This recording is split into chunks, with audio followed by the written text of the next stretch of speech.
Welcome to another edition of AV Rant. I'm Tom Antry, and this week I'm here with. Rob H. This is AV Rant. It's your home theater and AV questions answered. And happy President's Day. In Canada, happy Family Day. That's the holiday we have on the same day. And happy Deadpool. Yeah? Happy Deadpool Day. Yeah. And it is happy Deadpool for the people who made Deadpool because they just made a lot of money. Yeah, so what did it end up at? Do we know? I don't have the actuals. They had it at 150 million for the 4-day weekend Oh, really? domestic and like That's good. 135 international. So it was already over like $280,000 a thousand. Wow, Yeah. $280 million or something already. And they only made it for like 53 or Yeah, it 58. was like 58, I think. Yeah, was the So production if you budget. haven't seen Deadpool, you should. You should not take your children to see it I because that would agree make on you a both horrible points. parent. That being said, I went on the man date on Valentine's Day with my best friend down there to go see it, and he took his 10-year-old son, Uh 11-year-old huh. son. I said, it's a hard R. He goes, I don't care. That kid sees all kinds of stuff. I'm like, you're a terrible parent. And while we're sitting there, you should go make him sit by somebody else so people think that they're terrible parents and not us. Because I don't want to be associated with that. I mean, like, definitely like 13, 14-year-old boys would love this movie. They shouldn't be seeing it because it's rated Shouldn't. R, but they definitely, that age group of boys would love That this is the movie. type of humor there is in here. But there's But, nudity, and there's a lot of jokes that if they get, you should reconsider what you're doing with your life because they I'd, shouldn't be getting those I'd say jokes. under the age of 12 or 13, you're definitely pushing it. Definitely Yeah. pushing it. So objectively, Okay. I thought it was an all right movie. Oh. I did like it. I thought it was Uh-huh. funny. I thought it was a lot of Yes. humor. Yes. I like the action. I like a lot of the stuff that went on. That said, there were some slow moments that I thought that they needed Oh, to kind of speed this thing up a little bit. really? Won't talk specifically about the movie, but No, we're not going to spoil anything. I really went in there wanting to love this movie, and there were Yeah. times I was like, can we just like? Huh. And I thought they maybe had too many trailers. It just sort of there was a little too much stuff given away, and I had seen Yeah. trailers Yeah. so many times. So I was like, that's different. I was almost a little bit surprised because usually you see the trailers and then there's a whole bunch of stuff that was in the trailers that isn't in the movie or a whole bunch of lines that were changed and there wasn't as much of that as I expected. It was like, "Oh, No, it that was punchline was the punchline in the trailer. What do you know?" yeah. And then there was people in the theater laughing. I'm like, how have you not seen this Yeah. like a dozen times? Because I've seen it at Right. least 20. I think I watched it 6 times the day it came out. So right, yeah. But Anyway, there there was some, is there was some good no stuff. no question the sequel is already underway. X-Force is almost a certainty at this point. Yeah. So, there you go. Go Fox. Ryan Reynolds' career revitalized. That's right. And I want to say, I don't normally do this, but there's a couple of actors out there that I like caught them very early in their career, and I Mhm. feel very attached to them. Mhm. I feel like there's like I know I found them somehow. Like clearly that's not the Yes, case. you and But millions of other people. in my mind, I saw Two Guys Who Grow in the Pizza Place, which is a TV Yeah, show from a million years ago, and sure. Ryan Reynolds was in that. I was like, that guy is awesome. That guy's going to be a star. He's amazing. And then ever since then, I'm like, I'm really, I love seeing him in movies. I'll watch movies specifically because he's in it. I don't know why, but it's just one of those things. So I was really, really happy that this movie got made, and he really worked out for this movie. There's a couple of Hmm. scenes with his shirt off that I was like, "Jeez, oh criminy, dude! Seriously? It looks like they He CGI'd your head on he has something." wanted to play Deadpool. I mean, he did sort of play. I mean, he played Wade Wilson in X-Men Origins. We, They we they shall not called him speak of that. that atrocity. I know. That Really, movie is honestly, if you beautiful. eliminate that movie entirely from the timeline, the rest Yes, of the X-Men movies actually kind of make sense. They fit together pretty well if you just get rid of that one movie, which is not difficult to do in that movie's headcanon. terrible. Yes. I All right. haven't seen the other Wolverine movie. Anyways, all right. This is AV Rant, the movie, the podcast where we answer your AV and home theater questions. To get your questions answered, all you have to do is email us at rob@avrant.com, tom@avrant.com, or Austin, or I'm sorry, question@avrant.com to get our producer Austin, who will That's right. add your list to the queue, your question to the queue. So you definitely want to email question at AV Rant, but if you want to get a more direct or quicker answer, you can also CC both Rob and I. You go to www.avrant.com and leave us a comment there. You can go to facebook.com/avrant podcast. We're very active there. Not only us, but our listeners are also active. We'll help you with whatever problems you may have. And you can Twitter at First Reflect for Rob, at avrant_Tom for me, and at Austin, TEN, Pond for Austin, our producer, who also has his own podcast. We Watch Movies. It's a podcast about cold pressed, organically created, organic. How did he put it? I can't remember. It's like organically grown cold pressed juices. Okay. We Watch Movies about organically pressed juices. Cold press. It's important that it's cold pressed. Okay. There's no heat. I don't even know what that is. But... I don't either. It was on the sign. I saw it one day. I was like, that's the stupidest thing I ever saw. It was organically grown cold pressed juices / raw bar. I'm like, this is a restaurant that literally doesn't do anything. You just walk in there, they're like, there's some carrots over there. We'll peel them for you. That's the restaurant. Apparently, that's the sort of stuff that Austin talks about in his We Watch Movies podcast. Gotcha. So, yeah. All right. This week we have a couple of listeners of the week we want to thank. We have Richard, Lee, Tyler, not the Lee that's been on the podcast before, differently. Lee, Tyler, Mark, and I don't know if he goes by Nate or Nathan, because both of them kind of showed up. Okay. So we're going to go with Nate. All right. Who went to www.avrant.com and clicked on the Buy Us a Cup of Coffee link and gave us a PayPal donation. That donation goes to support the podcast through web hosting fees and other such things, and will continue to make this podcast a success in the future. So your donations are very, very much appreciated. Thank you, Richard, Lee, Tyler, Mark, and Nate. Yes, thank you, gentlemen. Very much appreciated. And if you do not have the inclination to donate to us, a lot of people find other ways to support the podcast. One of those people was Ian, who bought a full set of EMP Tech speakers, the Impression Series speakers, because of us, and mentioned us to them when they did it. So that was very nice. Thank you, Ian. Yeah, thanks, Ian. Appreciate that. All right. In the news, other than Deadpool, which is really the only thing I cared about this week. Boy, it was a big deal. Like, I was so nervous on because I knew a lot of my friends a lot of people I knew were going to see it on Saturday. Because only weirdos were in the see it. I was surprised at how many chicks were in that movie. They marketed it as a Valentine's Day thing. That was one of the.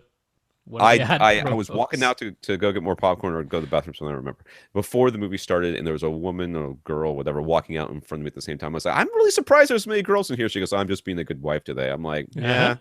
I left my wife at home. Nope. So other than that, there is, I found, if you're a fan of the Fifth Element movie, which I am, there is on entertainmentearth.com. I'm going to give you a link to multi-pass, where you can get a multi-pass, just like the one Lilu or whatever she was calling herself was running around Lilu with. Atlas multi-pass. Multi-pass. Yes, it's a multi-pass. We all know it's a multi-pass. So, yes, Fifth Element, as if anyone hasn't seen that movie. I saw that in the theater and absolutely loved the crap out of it. All right. Ultra HD Blu-ray players will down convert Ultra HD Blu-ray discs when connected to 1080p displays. Yes. That has been released. And basically all the new stuff will go into the new Blu-ray player, and then it will up convert to Ultra HD plus HDR, or just go straight over to Ultra HD, or down convert to HD, just regular HD TV. Yeah. That is directly from the BDA. That's the Blu-ray Disc Association. They set up their own website, to which we will link. You go to avrant.com. All the links that we talk about are posted there in the show notes. And so they've made it very, well, I can't say they made it very clear, because any of the diagrams that the BDA themselves have put out are like, why did you draw are there so many stupid errors that many? Why are there circles around things? Like, the circles don't make any sense to me. I'm not exactly sure what the circles are, but I guess I don't know. It is HTTP stuff. And what kind of whatever. Anyways, and it does also say that the Ultra HD Blu-ray players will in fact play Blu-rays. Doesn't necessarily say anything about DVDs or anything else. That is optional. One must assume it is optional. It's an optional part of the spec. They are not required to play DVDs or CDs, but they may if they choose to do so. Steve the Geek bought a Samsung UBD K8500 Ultra HD Blu-ray player and actually got his hands on a couple of Ultra HD Blu-ray movies. They were Fox movies, which he swore up and down he would not buy, but then he did Yep. because he folded like a deck of cards in the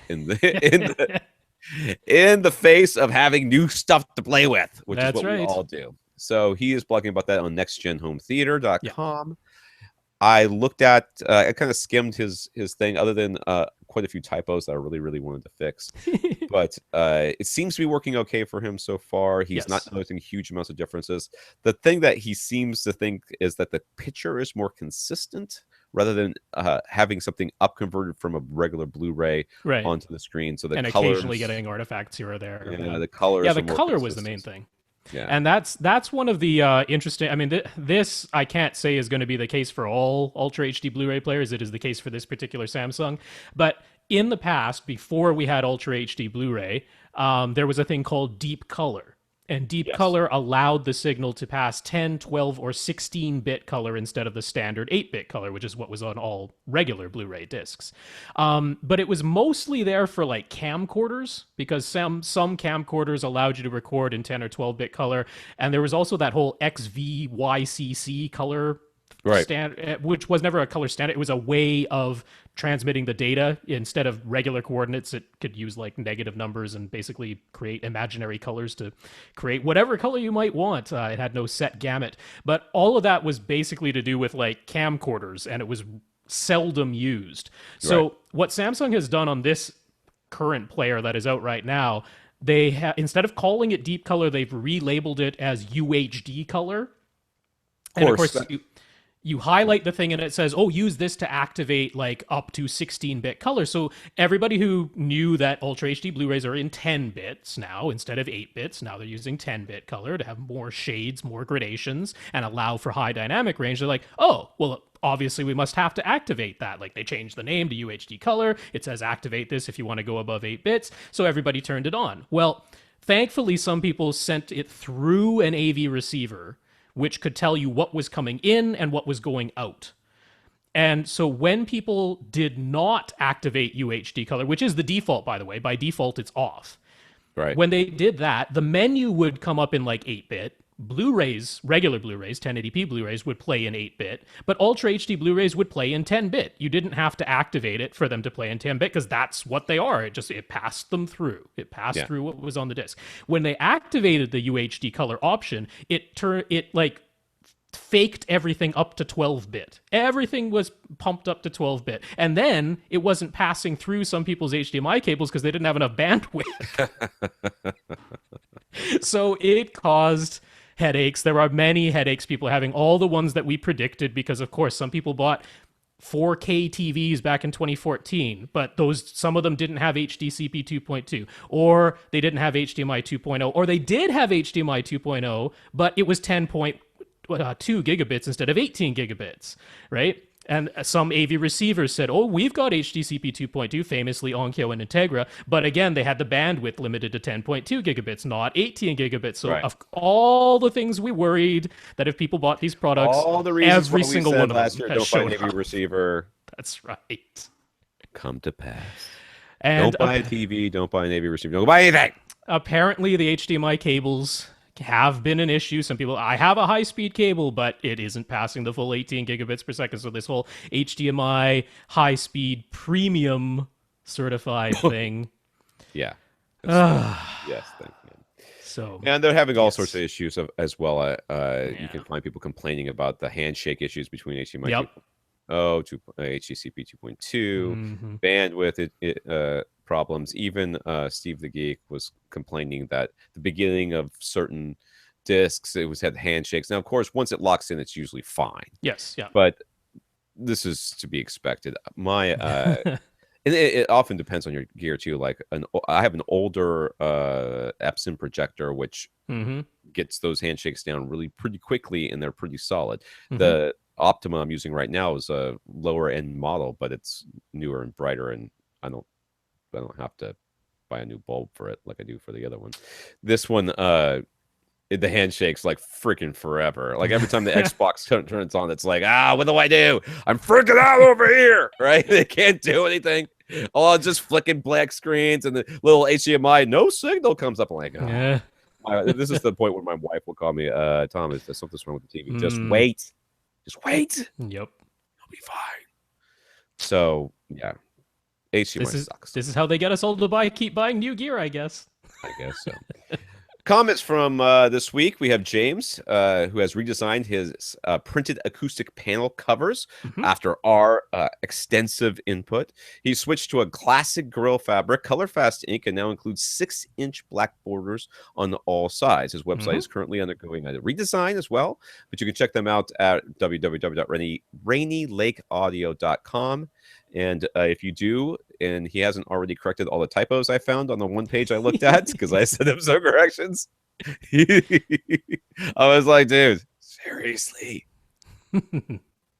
There's an E at the end of that word. You should know that. And then he used needed in 3 consecutive sentences. I'm like, you've got to take one out. Pick one and get rid of it. Copy editor Tom. That's me. Vince just wanted to update us that he went with 5 speakers from Ascend Acoustics. He previously had been concerned about the horizontal center speaker design, matching some of our top recommendations for $500 a pair of speakers. And he wound up buying 2 more full 7 speaker setup. 2 more for a full 7 speaker setup. Yeah. So he now has 7 point something now. Yep. He also took advantage of SVS outlet store sale this past weekend and to buy a pair of PP2000 subwoofers. He's loving the sound and wanted to thank us for all of our suggestions. You're welcome. That's a nice setup, man. That is a clean, accurate, linear setup you got there as far as what the speakers themselves are going to put out. So that's right. And lots of bass. Lots and lots of very nice. Jason used Rob's Bang for Buck AV receiver guide to decide on Denon AVR X4200W. He's loving it and thinks it's a huge upgrade over his old Pioneer receiver. I would believe that. He's noticed many sounds he didn't even know were there. And that's probably because Audyssey has dynamic EQ. Yeah. There's that, but there's also very well you could have had some masking going on from distortion in your room and that sort of thing. Yep. Tony over on Facebook just wanted to point and laugh at the ridiculous description for the Astel and Kern AK3800. I mean, it's a 380 or 380, whatever. Copper portable digital audio player. Now, if you go look at the original review we did of that Audioholics did, it's a video review with Andrew Gash and somebody who's trying to pretend to be like the Stig from Top Gear. Top Gear, yeah. That was me, by the way. And so we reviewed this. We thought it was ridiculous when we reviewed it too. The whole thing's silly. Anyways, I have it here. I never use it. The marketing claim is that making the outer case of the player using a copper alloy makes the player an instrument and not just a medium for transmitting music. And that somehow, through the magic of science, using a copper outer case, the second most electrically conductive metal, by the way. Oh yes, they were very, very excited what about you want that. Is your case to conduct, right? You don't want something like plastic out there that might actually insulate. That's a terrible idea. Gives the AK380 copper a different sound signature versus the other ones. That have steel or aluminum cases, and of course, this one is $6,200 because reasons. And stupidity. I mean, it's the marketing. I'm not going to blame the engineers on this, but the marketing is literally saying because we used a different metal for the case, nothing about the interior components or anything. The case on the outside, we used a different metal. Therefore, it has a different sound signature. And just like wind instruments, like a trumpet or a trombone, they're made out of brass, not copper. But that's because they don't want people getting electrocuted while they're doing it. Anyway, yes, that is some good marketing right there. And yeah, if you buy into that, no, I'm telling you, the funniest thing I ever saw was somebody had taken a full-on normal off-the-shelf power strip, had put it into a copper case, and was selling it for like $5,000 at this one show. It was absolutely dead ridiculous. And this guy's talking to me about how it does this. I'm like, it's a power strip. He goes, yeah, but the copper case and we redesigned all the inside and stuff like that. But it's a power strip, though. Yeah, I mean, it does one thing. It should conduct heat pretty nicely. because that's what you want. Copper does that too. So David over on Facebook wanted to give Bose credit for their amazing car suspension. It never came to market because it was too heavy and expensive, but does look pretty darn amazing. And honestly, David, I clicked on that link and I like full on agree with you. I started watching. I went, that car is clearly better than this other car over here. I mean, it is not. It is undeniable, and we're going to talk more about that in a few minutes. But it is undeniable. Like you can just clearly see it. There's no like, well, I don't know, maybe this other one. The person in the car on the right is having a bad day. And the person car on the left is going, I don't even feel anything. Yeah. I feel like I should feel something. It's amazing. I want it. This is the first time I've ever said this about Bose since I was knowledgeable enough to know something about I was surprised that not like some luxury brand didn't go for it in one model or something, right? Right. I mean, I kind of agree with you. If you think of like a Rolls Royce, you're like, you know what?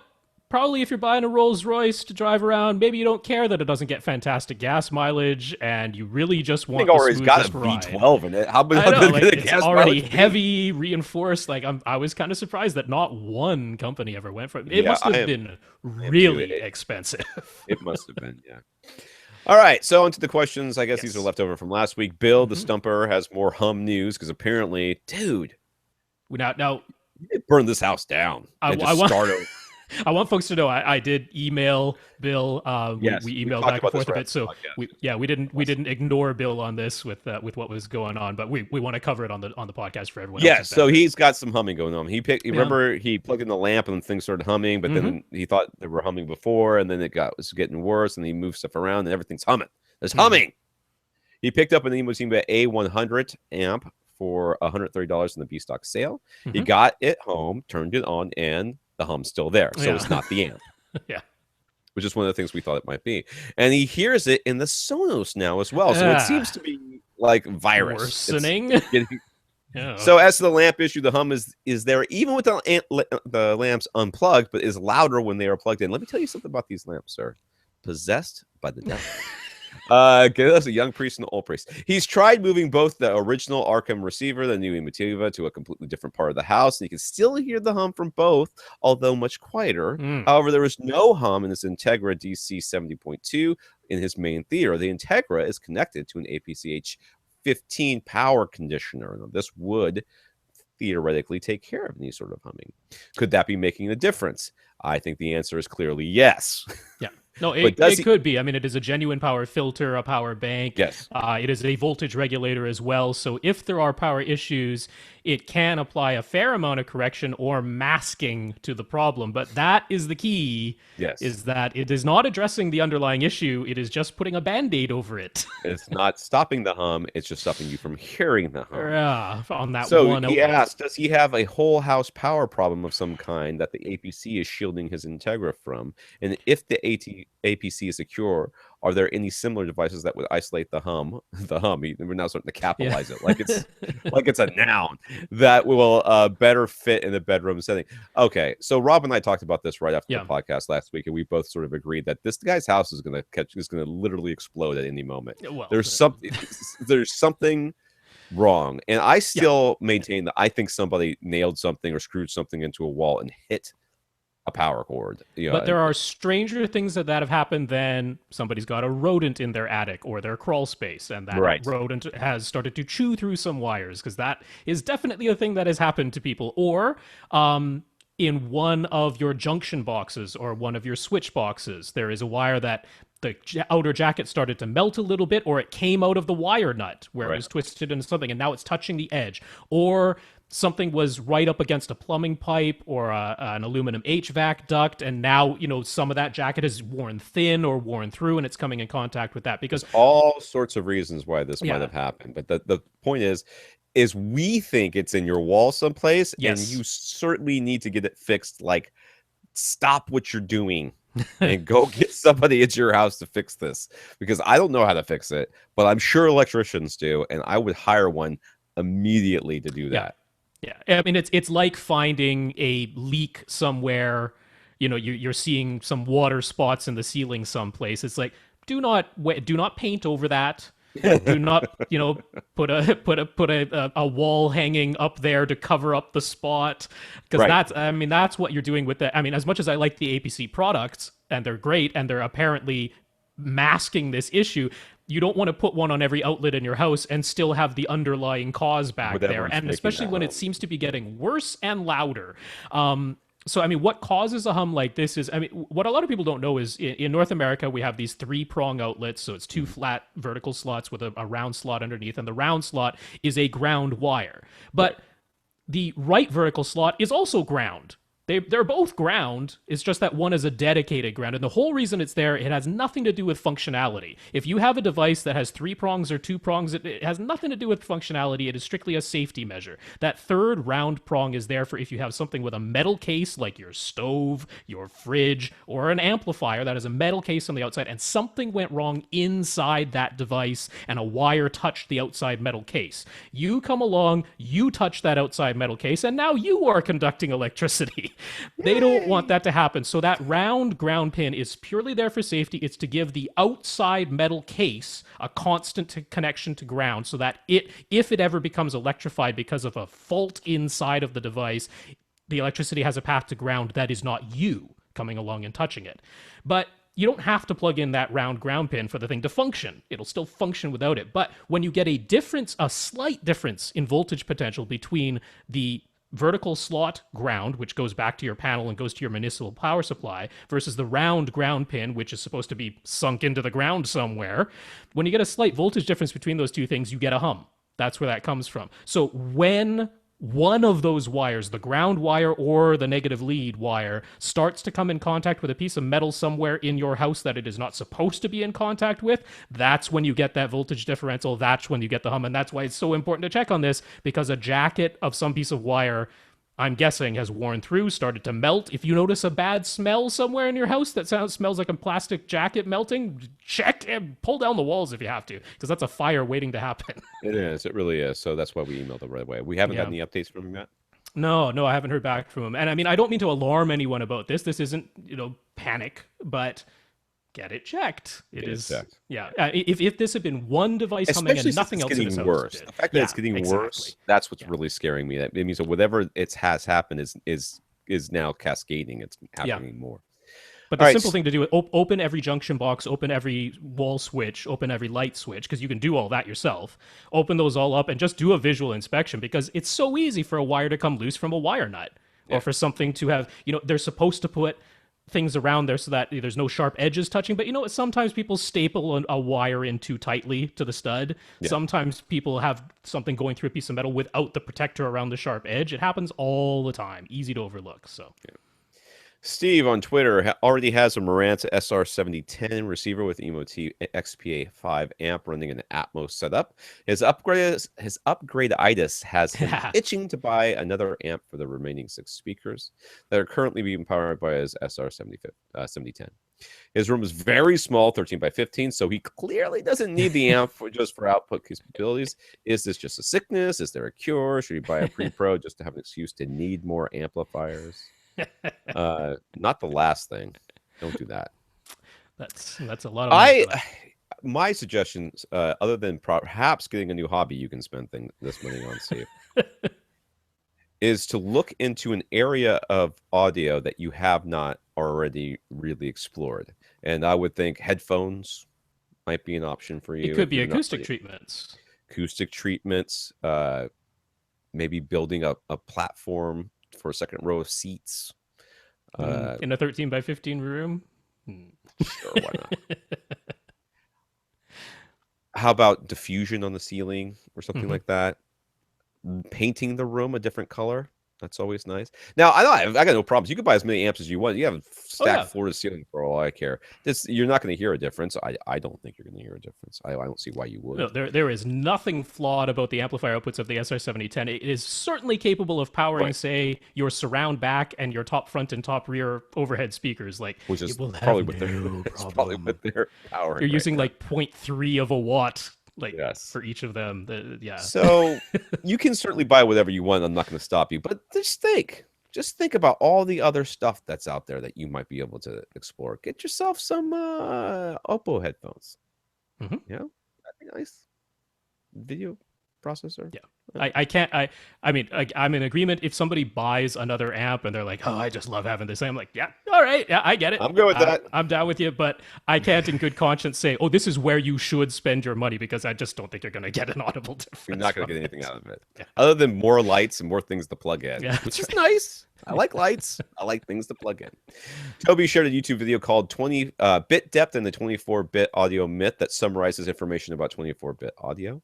Thankfully, the maker of the video included links to more detailed information in the description. Toby wants to know if we agree with the statements made, which essentially say that 24-bit audio for playback is completely unnecessary. He didn't say it was completely unnecessary. Well, he did say for audio playback it is completely Yeah, unnecessary. for But audio for playback. there is a need for it, and that's during the mixing process, during the mastering process. And I didn't hear anything. I listened to most of it, if not all of it, to be honest with you. I had it playing in the background. And I didn't hear anything on there that I disagreed with. I thought this was a really good video. Yep. And I added it to the AV Rant, the YouTube channel, AV Rant YouTube channel, or maybe my YouTube channel. That's what it is. It's mine. So Mr. Nomas, MRNOMAS, or just look up Tom Andry on YouTube and it'll pop up. And my channel has, of course, all the AV Rant videos that we've made, plus 2 other playlists. One that says, I think it's like audio tests or something like that. And it's just a couple of videos in there that have like some bass stuff that you can play. And then there's one that's just good audio information, and I added it to that one as well because I thought this guy did a good job. I thought he did a really good job. Yeah, he did, and it was nice. I mean, he didn't say he's like the genesis of all this information or anything. He made it very clear. He's like, no, he's done his research. He was interested in it. He looked into it. And he includes all the links to his sources. So that's really good. A nice resource to have if you want to go further in depth. No, this is something that, you know, we've more or less been saying on this podcast, you don't need 96 kilohertz sampling. He didn't go into sampling rate theory. He just touched on it a tiny little bit, but he didn't go into that. But you don't need that. You don't need a full 24-bit audio for playback. You can use dithering on 16-bit and get all the dynamic range you could possibly want or need. I'm in a complete agreement with this. I am in agreement with the idea of using 24-bit 96 kilohertz sampling for the creation process, for recording it, for adjusting it when you're mixing and mastering it. All of that makes sense. One, it eliminates a lot of human error in the recording process because you don't have to set up all your filters beforehand. You can more or less just let the microphone go and it will record everything without, you know, compression or anything as far as the bit depth goes. And then when you're mixing and mastering, of course, you want the mathematical headroom to move things around as you please, and then you can apply your filter at the end of it and bring it all back down to 16-bit 44.1 kilohertz. So yeah, I'm in agreement for playback. It is not necessary. It has become a marketing thing because they're just trying to say better than CD quality. That's the line they want to tell you. It is unnecessary, but you know, the funny thing is most of the time, if not all of the time, you are getting, you know, when they tell you they're giving you something that's got a higher bit rate, bit depth, or, you know, sampling rate. All they've done is they've taken the CD and they just up converted it. Sure, that's all they've done. So basically, it is functionally no better or different than anything else than the CD. So you're really just paying to have somebody up converted so that you can see it, the readout on your front of your receiver. Oh, look at 96. Yeah. Ken is running a 5.0 speaker setup. He physically has no room for a subwoofer, and his neighbors would complain anyways. You get new neighbors. Move, Ken. Just don't move to that one dude's house. It's going to catch on fire. Anyways, he is finding the bass produced by his legacy. Well, I don't know. He might be looking for a roommate now. Maybe he's going to try to sell his house. He's like, you know what? I got time for this. I'm just selling it. He's finding the bass produced by his legacy classic speakers to be plenty. He's using a Rant AV8802A Pre-Pro with Macintosh MC300 2-channel amplifier to power his legacy towers. He also has an Emotiva XPA5 to power his center and surrounds and possibly front heights in the future. Okay. He has run Audyssey 6 times, and he says that every time it has given his front speakers an 80 hertz crossover. All right. Okay. He is concerned that Audyssey is not providing an EQ below 80 hertz on his front speakers. This confused me right here. This is where it's very confusing. Did he not turn off the crossover? Because I feel like he's saying he didn't turn off the crossover. Yeah, because especially this is the modern flagship. This is the one that just came out at the beginning of this year or you know, last year. when you're first doing the setup, you can do the amplifier assign and you can say whether you have subwoofers or not. Yes, And it if you should be say saying I no. have no subwoofers, it automatically sets your front speakers to large. I mean, you could be using teeny tiny little Bose cubes; it would still set them to large because you told it you have no subwoofers. Yeah, I'm very confused by this. There is no option for that. So something is a little bit amiss here because, I mean, the thing is, if you leave everything at defaults, which is maybe what he did, right? Just left everything at defaults, it assumes you have subwoofers. It goes through the thing. It detects that you don't have subwoofers during the process because, of Right. course, it sends the chirps and it doesn't hear anything back in the microphone. But if you don't set it beforehand, then I could maybe see this happening. So it is something you need to do in the amplifier assign, and you say, I don't have subwoofers, and then Right. it should gray it out, set them to full range, and take care of it. Right. So yes, if there's a crossover being set, you were right. At below 80 hertz, it's rolling them off, and yes, well, I mean, it is providing EQ. It's just rolling it off and cutting out everything. Yeah, it's just a high pass filter. That's the not EQ. good. Yeah. Anyways, he prefers overall sound with the system with Audyssey on rather than off. But is there any way for him to make sure he's getting full range signal with Audyssey correction to his front speakers? Yes. Turn off the subs. Make sure it says off. Only assign your speakers and then run on Audyssey again. And it shouldn't give you a crossover. That's right. Yeah. You've got nothing to cross it over into. So how can you cross it over? It's just because the options are full range or a crossover frequency. Right. You can't have a combination of both.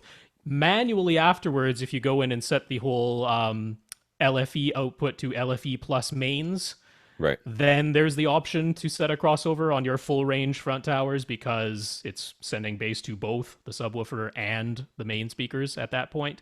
Right. But during the auto setup, if you tell it beforehand, I have no subwoofer, then it will just gray it out, set them to full range, and there's no further options to be set. Yeah. All right, his legacy classic towers can be bi-amped. Could he set the front, left, right channels to small? Set the subwoofer outputs to 2, which would be dual, I guess. But feed the subwoofer outputs just to the bass woofers in his legacy towers while the front, left, right channels just get sent to the mid-range and tweeters. Well, that's making that a lot harder than you have. I mean, technically you could. I just would not recommend doing that. I wouldn't do that. That's not, because first of all, okay, if you have these things set to full range, then everything that the sub would be getting anyways would be going into them. Correct. So it's all going to be there. So all you need to do is, if you want to bi-amp them, is I think you can probably set that in there, right? It's got to have some way of setting that in the Marantz. In the Marantz, yeah. Oh yeah, you can set your front speakers to bi-amp. So you could and then you just run 2 sets of speaker wire and good to go. That's it. It's going to send a full range to both of them, and that's perfectly fine because the crossover inside the speaker will roll it off where it needs to.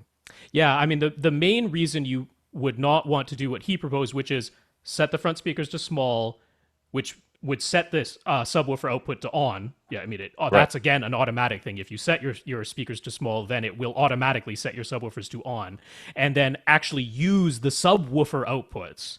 The actual pre-outs that say subwoofer on them, use those to feed the bottom woofers. The main reason you don't want to do that is because I looked up the specs on these towers. The crossover between the mid-range driver and the bass drivers is up at 450 hertz. Yeah. And you do not have an option to set the crossover for the subwoofers to 400. The maximum is 250 hertz. So from 250 hertz to 450 hertz, you got a hole in your frequency response where essentially, I mean, not that nothing is playing, but nothing is playing as loud as it ought to be.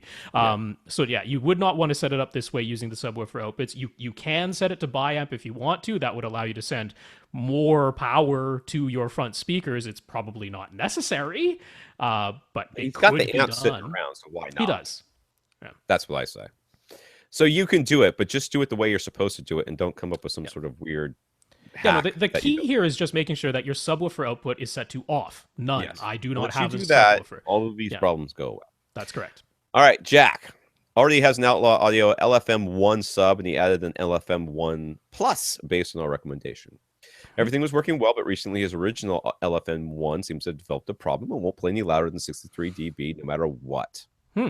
So my diagnosis is that it is an inferiority complex based on the fact that you got a new sub and it doesn't think you love it the way you used to love it. Yeah, I don't quite think that's what happened Jack there. has already tried switching the subwoofer cable and output, both of which work fine. I think that's absolutely true. It is an inferiority complex. He doesn't love me. He loves the. Okay, it's like the. Okay, anyways. All right. So she's tried switching the subwoofer cable and output, both of which work fine using the LFM 1 Plus. So it's definitely something with the LFM 1 subwoofer itself. What could have caused this to happen? How can you fix it? It did get broken. That's what Yeah, happened. I'm trying to figure out exactly what happened here. I mean, this can happen in use if it jumps the gap, which is when the Right. voice coil goes outside of the magnetic field. So if you imagine you've got a coil of wire that is your voice coil, it is either entirely suspended within a magnetic field or it overshoots a magnetic field. Either way, there is a limited range over which it can move. So it's either overhung or underhung, depending on whether the voice coil is larger or smaller than the total size of the magnetic field. This would happen on a permanent basis if the magnet had become unseated. So there's that big magnet on the back of the Right. driver. If it went conk and it kind of went lopsided, that could cause this issue. There's a lot of things that could cause this issue. Something could have happened with the amplifier itself. The I voice mean, coil could have overheated. That could yeah. also cause this. I The think it's voice coil probably the overheating is the most driver. likely. I think it's Yeah. probably someplace within the driver. It's Yeah. probably a physical, mechanical, Yeah, because if it was the magnetic thing. amplifier, it probably wouldn't be working at all, or it would be One would buzzing or think. humming or something. Yeah, one would Um, think. So I think it's probably. Have you not called Outlaw already about yeah, this? Because yeah, that would be my first suggestion: is call Outlaw, tell them, that you've already bought 2 of their subs, but the first one now is very sad yeah. all the time, and it cries a lot and listens to Nickelback, and it keeps cutting itself. If the voice, I'm thinking again, if the voice coil had overheated or partially melted, it wouldn't be playing but just quiet. It would be sounding awful if it made Yes, any that's sound true. at all. So I'm thinking this is a misaligned or a magnet that has become unseated for some reason. Could be they just send you another driver. That That's could very that well be it. that could be and we'll see what they do. But yes, you do need to fix this. But I would call Outlaw and ask them how to fix it. You know what Uh, else I've had an experience where this happened? It wasn't a subwoofer, but it was a woofer in a driver. I had a speaker once. It suddenly went quiet on me.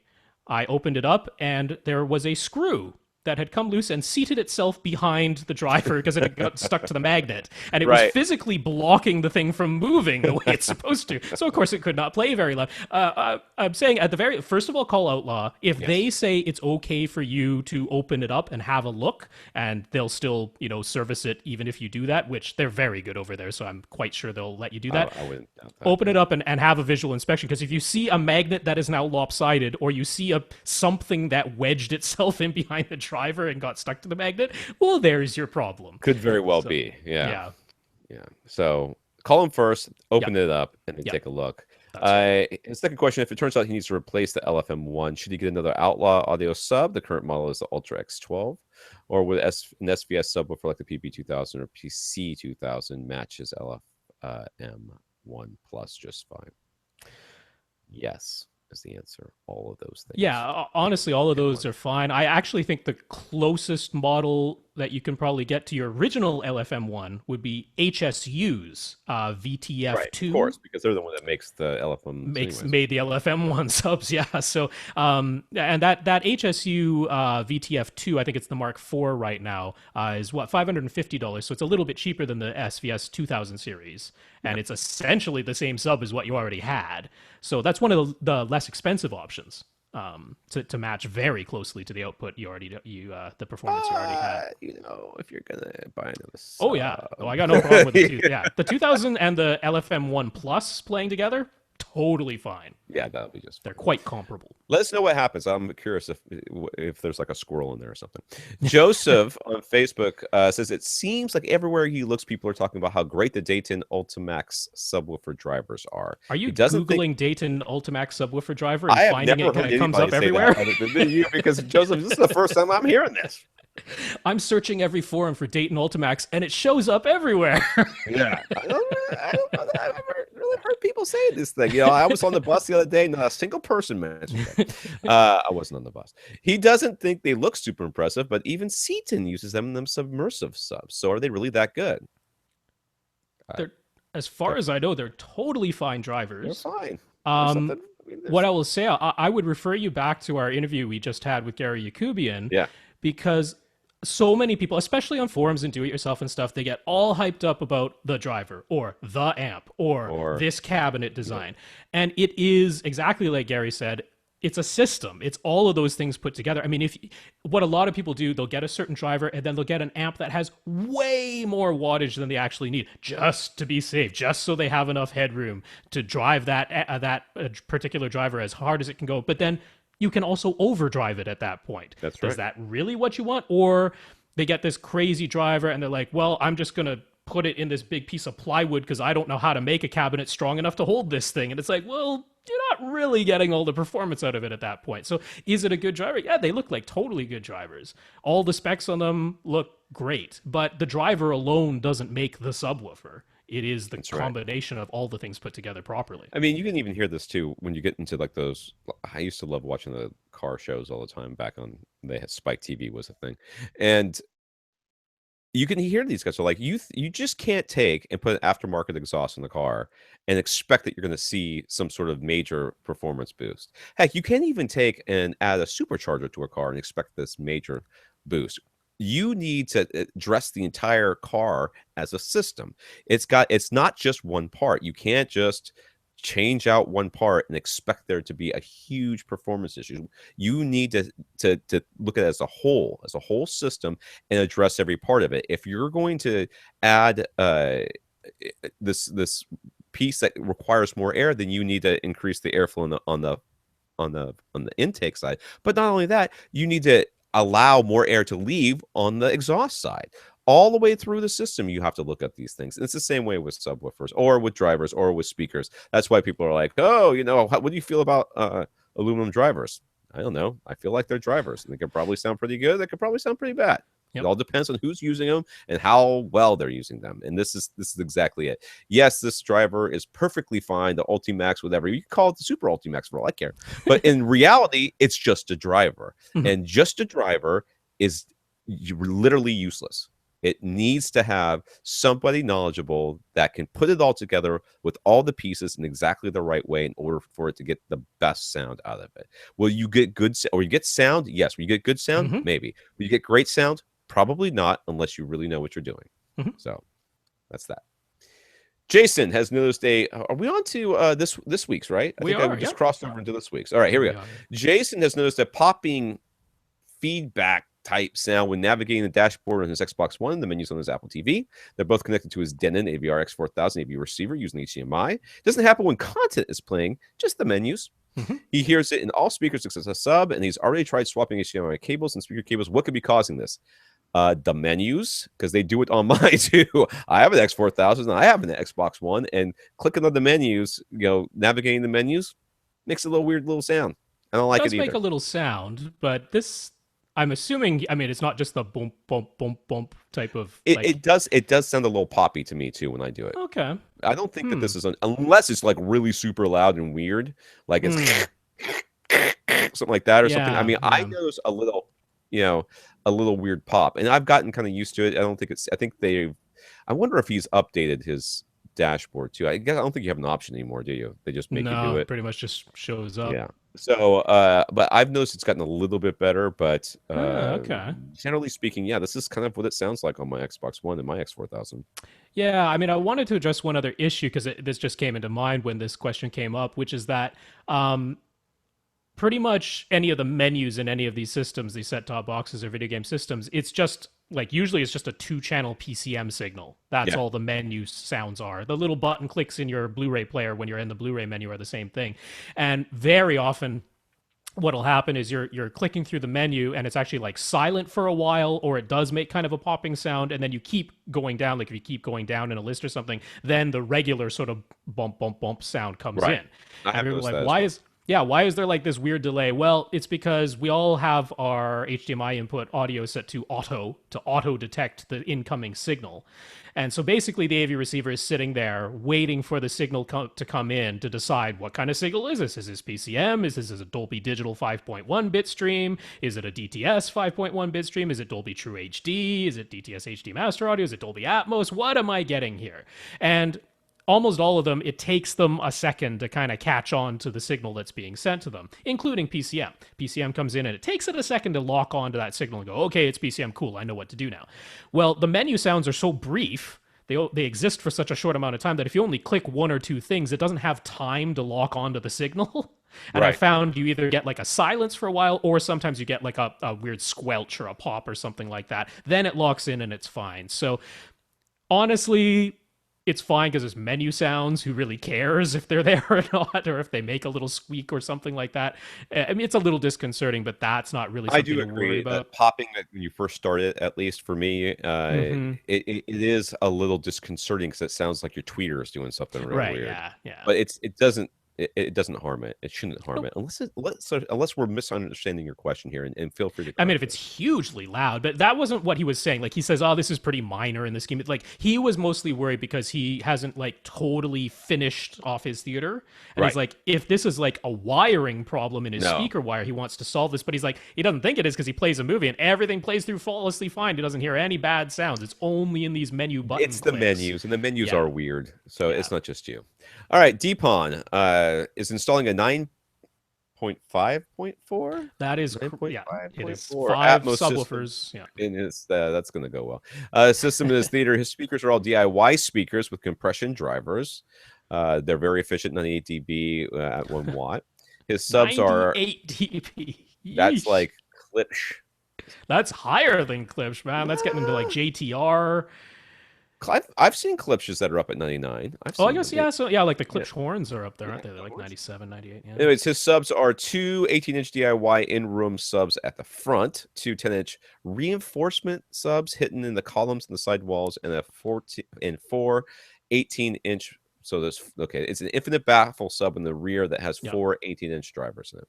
Problem Right. is he's been able to find any AVRs can handle processing for more than 11 channels. I don't Now, understand we why. talked to Dipan before because we Yeah, had his plans for his theater. It was actually before it was going to be an Atmos setup, but other than adding the Atmos speakers, the yeah. rest hasn't really changed. I mean, he seems quite into this plan for the subs. You're not. You do know that you're not placing them the way that we were recommending you place them, right? Well, I mean, it's essentially the front, back, and the two sides. But they're not Um, though. He's got a front. He's got front. The two in the front are in one spot. No, they're in different spots, right? yeah, they might be the two front So I think they're corners or something spread like that. out, and then there's two on the side walls that are Yeah. reinforcement stuff. I don't even know what Well, that is. I don't yeah, even know what that I is. mean, that was really the one I wanted to address because I mean, honestly, look, Deepon, if you've already constructed all this stuff and this is your plan, I'm not gonna like, try and make you feel bad about anything about it. No, But no. I do want folks to understand like this. A lot of people have this idea of reinforcing the bass. This is the whole idea of setting your front speakers to full range Yeah. because why not? Maybe they can help reinforce the bass that the subwoofers are putting out. That is unfortunately a flawed notion. The bass doesn't work like that. It isn't this cumulative thing where the more drivers you put in, the better it sounds, the more reinforcement of bass you have. Unfortunately, it doesn't work like that. Every one of these subs is its own individual sound source. The waves they put out, they pass right through all the other waves in the room. Waves do not like stop where they interact. That is the only place they interact. They don't do anything on either side of that particular intersection. So you can't just say, well, I'm going to add more speakers to this room and get more sound. Depending on where you're standing, you might actually have less sound. You might actually have no sound if now you've happened to create an intersection where you're sitting, where now they cancel out. That can happen. And this can start to create a very unpredictable from seat to seat because you're not talking about all of the if all of these subs were the same, I'd Right. actually say, you know what, I got really no problem with this. You got two subs on the two sidewalls, in the middle of the two sidewalls. You've essentially got front and back subs. And if they were all playing all the same frequencies at relatively the same output level, I'd be like, cool, cool. But these two side subs you're talking about, I doubt they play as low. There's no chance they play as loud as the four 18-inch drivers in your infinite baffle, which means they aren't reinforcement subs, they're just another sound source that isn't playing the identical thing to the other subs around them. It makes me a little bit trepidatious. I just don't know where these things are. I'm not quite understanding where these things are.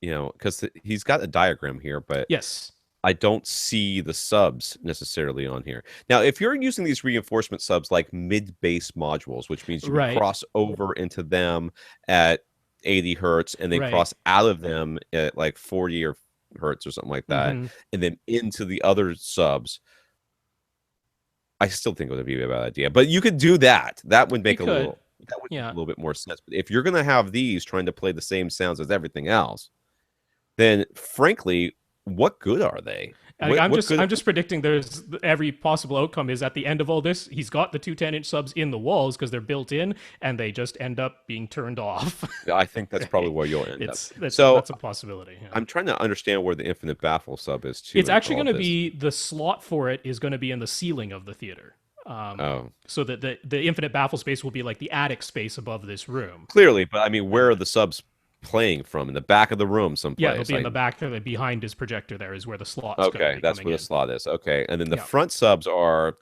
we don't know. I'm not sure. Yeah. What I would like you to do is consider putting the front subs directly across from the infinite baffle sub. Yeah. And then like centered below your center speaker.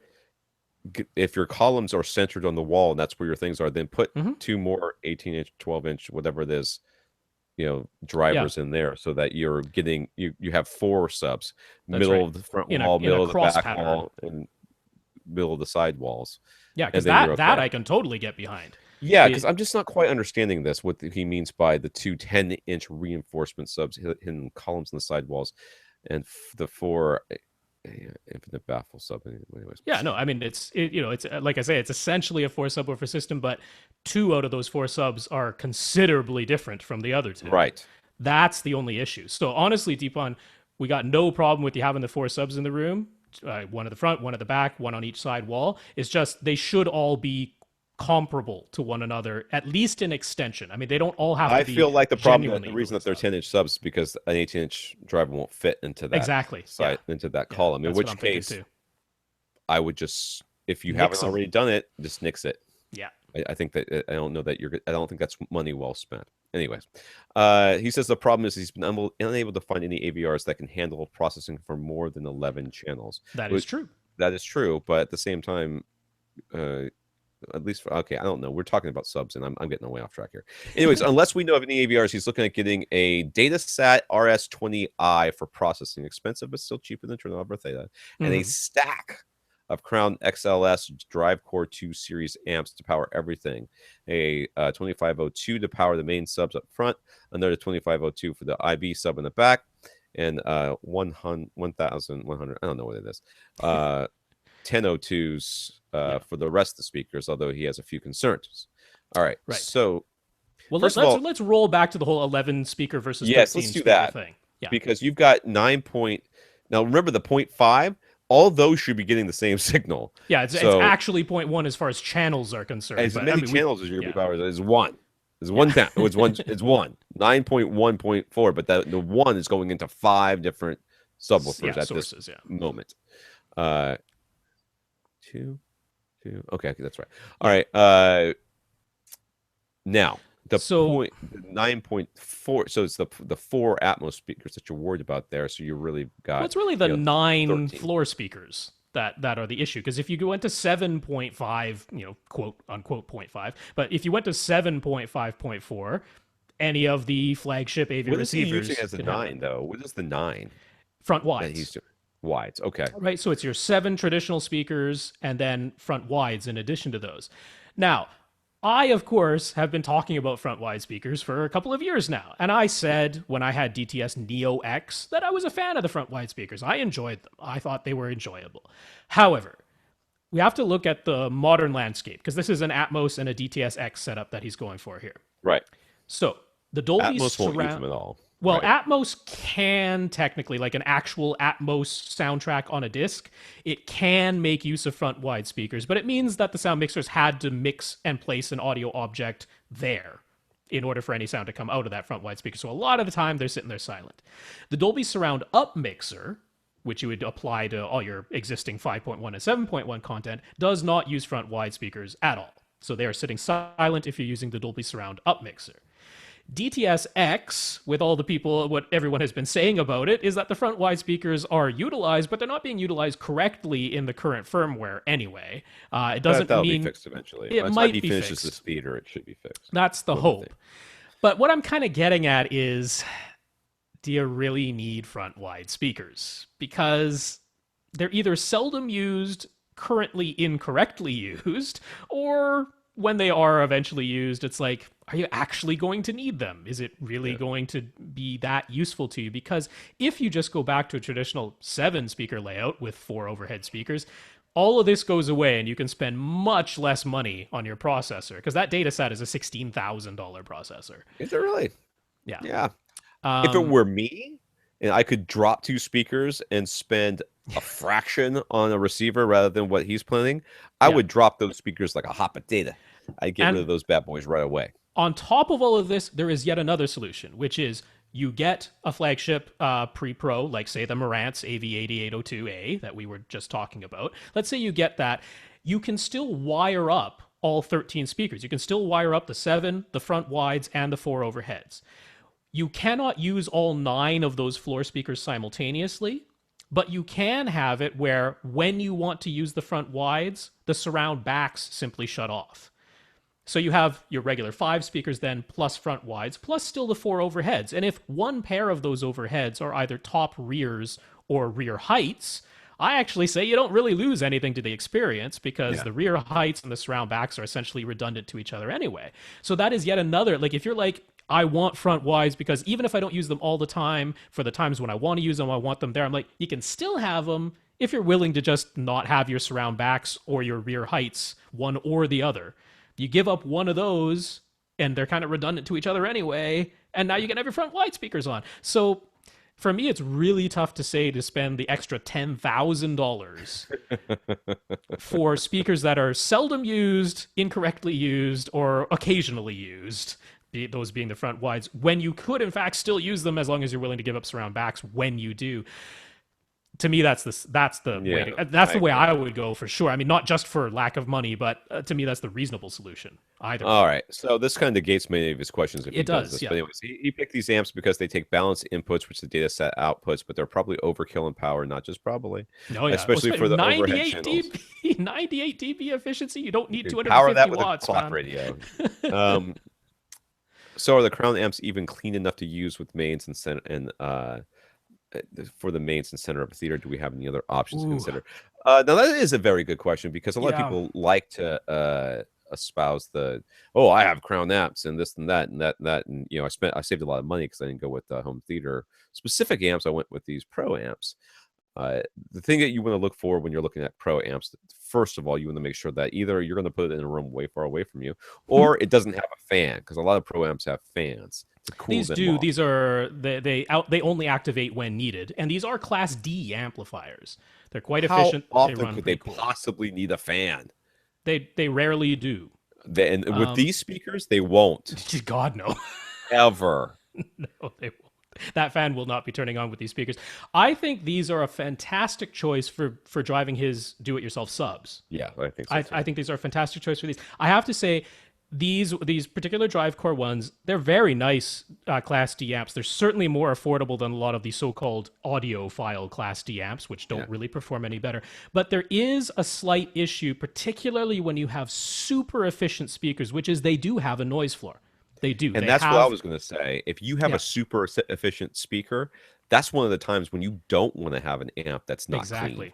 Because if your amp isn't absolutely pristine, or if it's got a noise floor that you have to worry about, you're going to hear it with a speaker that's that efficient. Mm-hmm. So, I might think that saving the $10,000 by doing one of the things that Rob said, and then spending a little bit of that 10 grand on some better, cleaner amps might be a much better overall investment for you. Yeah, I want to be really careful because I mean there are people who are fans of these amps and I don't have any beef with them. We're talking about a very low level hiss. You know how almost any speaker you put your ear up against the tweeter when it's sitting there idle and you can hear a little bit of a hiss.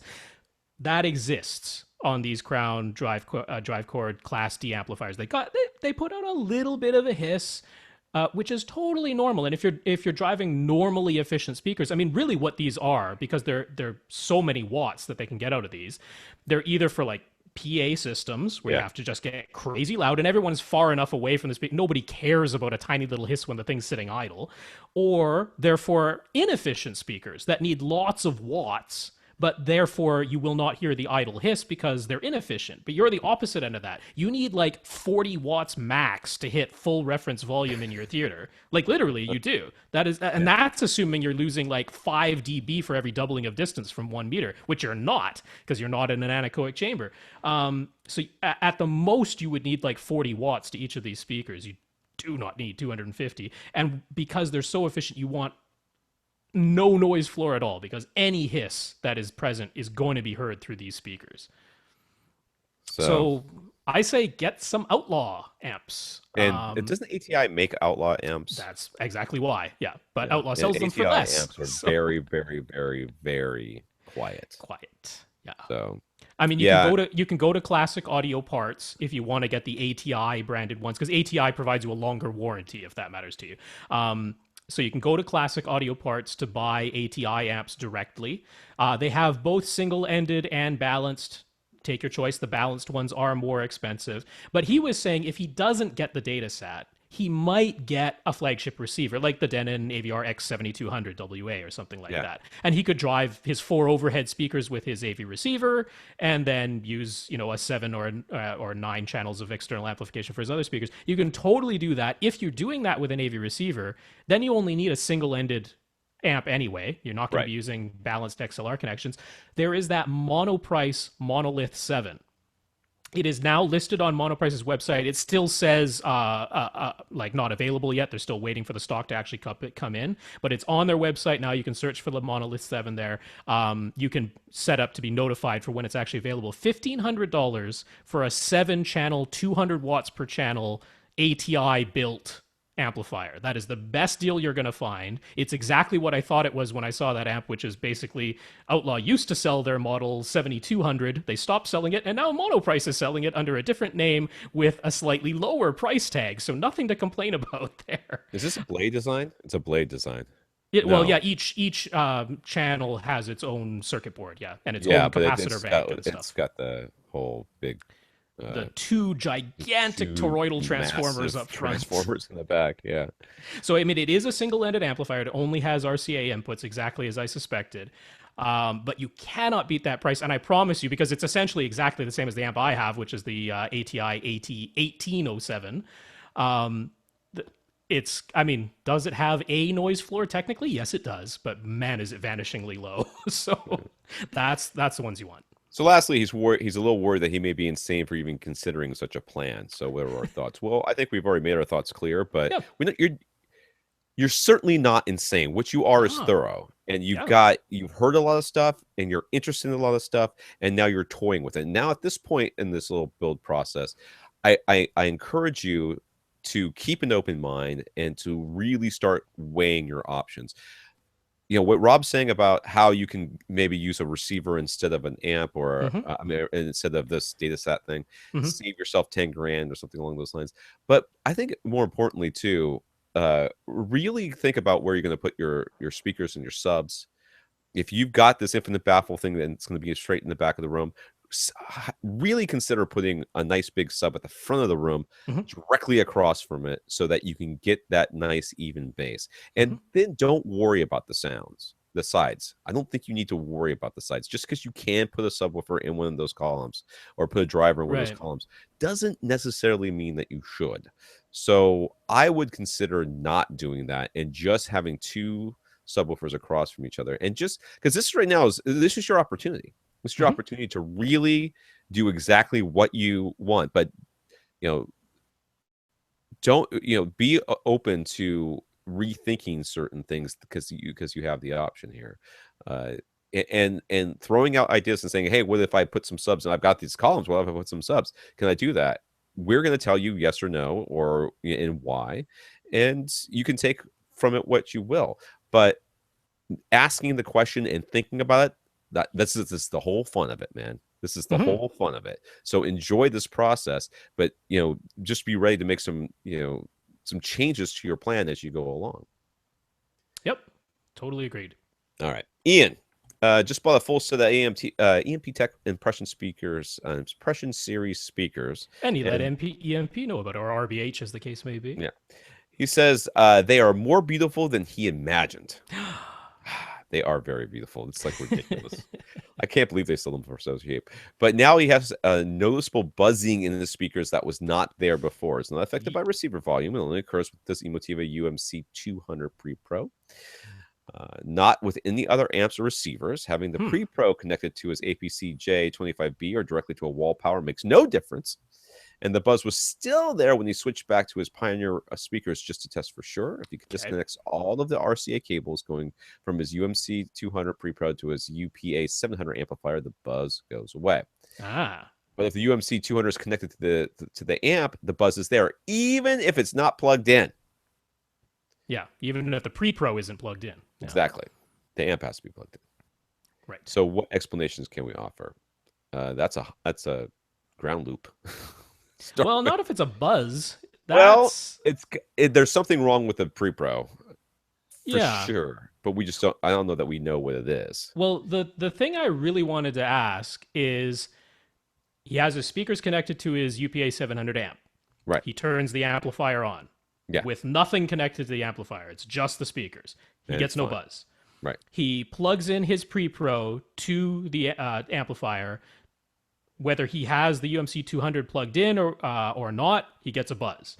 But if he plugs a source into the UMC 200, turns on the source, turns on the UMC 200, puts the UMC 200 to the input for that source, has the UPA 700 powered on and his speakers are connected, does he still have a buzz? Because I've had receivers in the past where if they did not have any sources plugged into them, they buzzed. They did give like a weird buzz noise floor thing coming out of the speakers. Yeah, he didn't get back by email.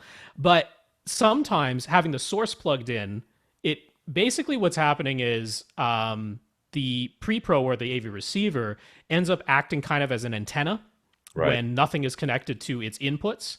It's just sitting there picking up any ambient noise and sending it on. Once a source is connected, it locks into that source. Everything gets properly connected and grounded the way that it's supposed to be. It is a design flaw if this happens. It's not supposed to really be that way. But I have never heard the UMC 200 or whatever this thing is called. I scrolled past it. Yeah, I've never heard of the UMC 200 doing this though. Yeah, and especially since it wasn't there before. Well, that's odd. Yeah, it makes me think that there's something loose in there, something awry. Emotiva is generally pretty good about these things. I don't know how is the UMC 200. Is that the newer one or the older one? No, that's the older one. That's being replaced by the Immersa line now. Yeah, I would call them ASAP and say this is what's happening, and have them troubleshoot with you because that's probably your best bet. I don't want you to get to the point where you have to buy something else. Because I shouldn't say that Ian didn't get back to me because we did a little series of troubleshooting, which is how we got to this point. Because what had happened was he got these new MP Tech speakers, he plugged them in, and they were buzzing, and he was like, "Oh shoot, is something wrong with my new speakers? Is something wrong with my amp? Is something wrong with my Pre-Pro?" What were his old speakers? The Andrew Jones Pioneer speakers. And those didn't buzz? Not when he had them originally, but what happened was after he had the EMPs plugged in and he heard this buzzing, I had him put the Andrew Jones speakers back in, and the buzzing was still there. So that sells well. It probably not just the speakers. I'm wondering if someplace down there when he was plugging in, unplugging things, that if there's something didn't get a little tweaked in the back of that or processor. even something is laying across something else that shouldn't be. Because I mean, I've certainly had the thing where I for some reason had an interconnect that laid across the top of Did an you say it's amplifier for a happening with while. all of the speakers? All of the speakers. Yeah, it is. It's all of the speakers. And See, that yet, makes me. if nothing is plugged into the amplifier, there's no buzz. So that tells me it's probably not the amp inherently, and No. it's not the speakers inherently. No. It's upstream from them. Yes. Yeah. Calling Mativa, let us know. Yep. Chris has this is McMansion, Chris? I think Says Chris so. I. Is that Chris? Yeah, I think that's McMansion, Chris. All right, McMansion. How's life on the other side there, buddy? Has noticed that user manuals for receivers and projectors always say not to use extension cords. They do? Do they really? It's often in there in the safety warning section. They say a lot of crap that they have to say because of UL certification. I don't. Man, the last thing I'm going to worry about is extension cords. Let me tell you. Anyways, but as long as it's a decent quality cord of sufficient gauge and reasonable short length, is there any harm to it? No, It's fine. Yeah. I can't fathom how an extension cord could possibly do something bad. Well, in if this it's one of case. those super dinky 22 gauge meant for a lamp, like a 60-watt lamp, and that's all it was ever meant for, and you're trying to drive a 1,000-watt amplifier off of the thing, yeah, sure, it could heat up. Yeah, sure. but But get a proper, if you can run those your things will usually don't even have three prongs. Usually, those little. no, I mean, if you can run your electric lawnmower off of the extension cord, you can definitely run any of your electronics right. off of it. The wires inside your walls are only 14 gauge, so if you have 14 gauge extension cord, it's no different than running it through your wall. All right, so we're back with another amps. Anyways, when it comes to the current state of 11.2 receivers, there are very few available today that have enough power amps to power a 7.4 system or 7.x.4, excuse me, without needing external amps. But external amps might not always be possible financially, no room in cabinet, blah, blah, blah. As of today, unless he misses something, the only reasonable priced options out there include the Onkyo TXNR 3030 and the Integra DTR 70.6. Neither of which I highly recommend because both of them are limited to 10.2 gigabits per second through their HDMI ports. Yeah, so don't do that. All others, Denon, Marantz, Pioneer, Elite, Yamaha, and Sony don't do 11.2 amp-wise. Some of them don't even do 9.2. And if you want 11.2 and Audyssey, the list of candidates goes down to 0. Right. So what are our thoughts of this? Do we think 11.2 will become a norm in the next year with all the manufacturers offering a model with at least 11 amps? Isn't Denon overdue to release new products soon? Yeah, this is going to be. I think I'm going to agree with Chris here. This is probably what we're going to see because there is crap all for them to be bragging about with their receivers. Yeah. Everything that's been released has been released. There's nothing new on the horizon that anybody's talking about. HDR, everybody's going to be like, we support HDR. It's like, so it passes through. Big deal. So, yes, I think that the next thing is going to be we now have 11 amps. And then somebody will put out, 13. The problem is that they're not going to upgrade their power supplies and capacitor banks. Nope. They're just going to divide it further. That's right. I lauded that Onkyo TXNR 5010 that I had. That was their flagship at the time. That one doesn't do Atmos or any of that, but it could run 11 speakers with DTS Neo X or Audyssey DSX. And as soon as I connected more than 7 speakers to it, the noise floor went way up. And now I loved it because it had no noise floor. But all of a sudden, as soon as I had more than 7 speakers connected to it, and guess what? It has the same power supply and capacitor bank as their 7-channel flagship used to have. But now they increased it to 9 amps. They didn't upgrade the rest of it. So will we see like a new Denon or Marantz flagship with an 11 amps built in? Probably. Yeah, I think we probably will. But I don't think it'll be fantastic to actually use it that way.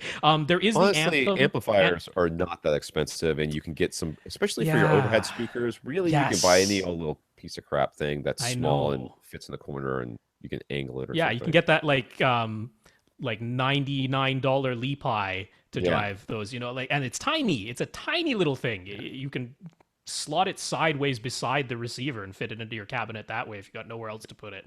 I'm not worried about needing 2 more channels of amplification. Yeah. That's quite easily done. I see 11 channels coming. I don't see it being something that we're going to all be right. Yeah, I just wanted to mention Anthem does have an 11 amplifier model as well, but it's $3,500, so it's more expensive. When it comes to projectors in gaming, he's read that lag is a big deal. There are a few projectors out there that with particularly low latency, mostly Sony's, Mm-hmm. but most seem to have fairly high latency. So Mm-hmm. for shooters and driving games, is there a maximum lag time that should be kept in mind when shopping for a projector? Is there such a thing as an unnoticeable lag time? He's been entertaining the idea of getting a projector in the next year and would hate to get one and find out the hard way that latency is too frustrating.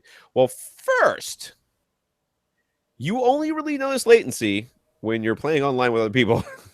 At home, when you're playing a driving game by yourself, once you fix the latency by adjusting your projector and everything so that the times I've only ever really noticed it is like Rock Band. Like playing normal video games never really came up, but playing Rock Band, yeah, it was a huge deal until I got it sorted out. But playing online, that's where your latency, I think, really starts to show because people are shooting you and you're like, what? It's also, I mean, some people who are into fighting games, they're literally counting Fighting frames. games. They're Yes. counting frames of animation. Yeah. Yeah, I mean, basically the threshold is about 32 milliseconds of lag, which means the video signal was sent 32 milliseconds later, the display actually shows it. Right, that's the latency we're talking about.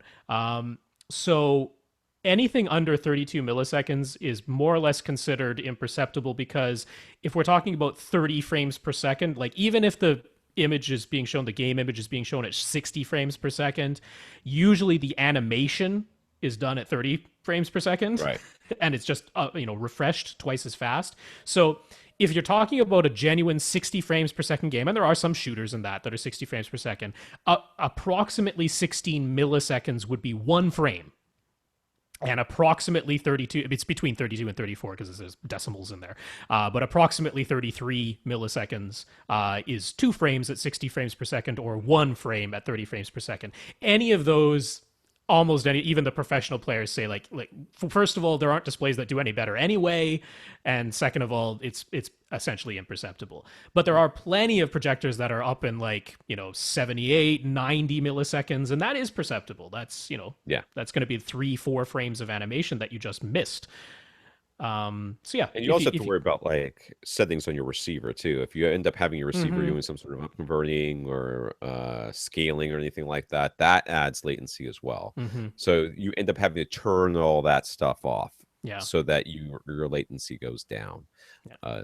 That's one of the things that you'll have to worry about as well. So, but most people are looking, like most gamers are looking for anything under 48 milliseconds of latency in the display.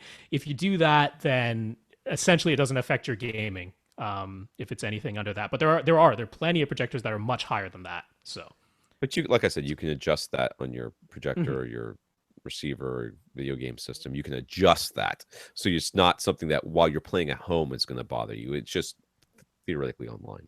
All right, Christopher on Twitter says he's relatively new to the home theater community. He's finding it addictive. He says AV Rant has been informative and funny. He looks forward to listening every week. Good. Thanks, Christopher.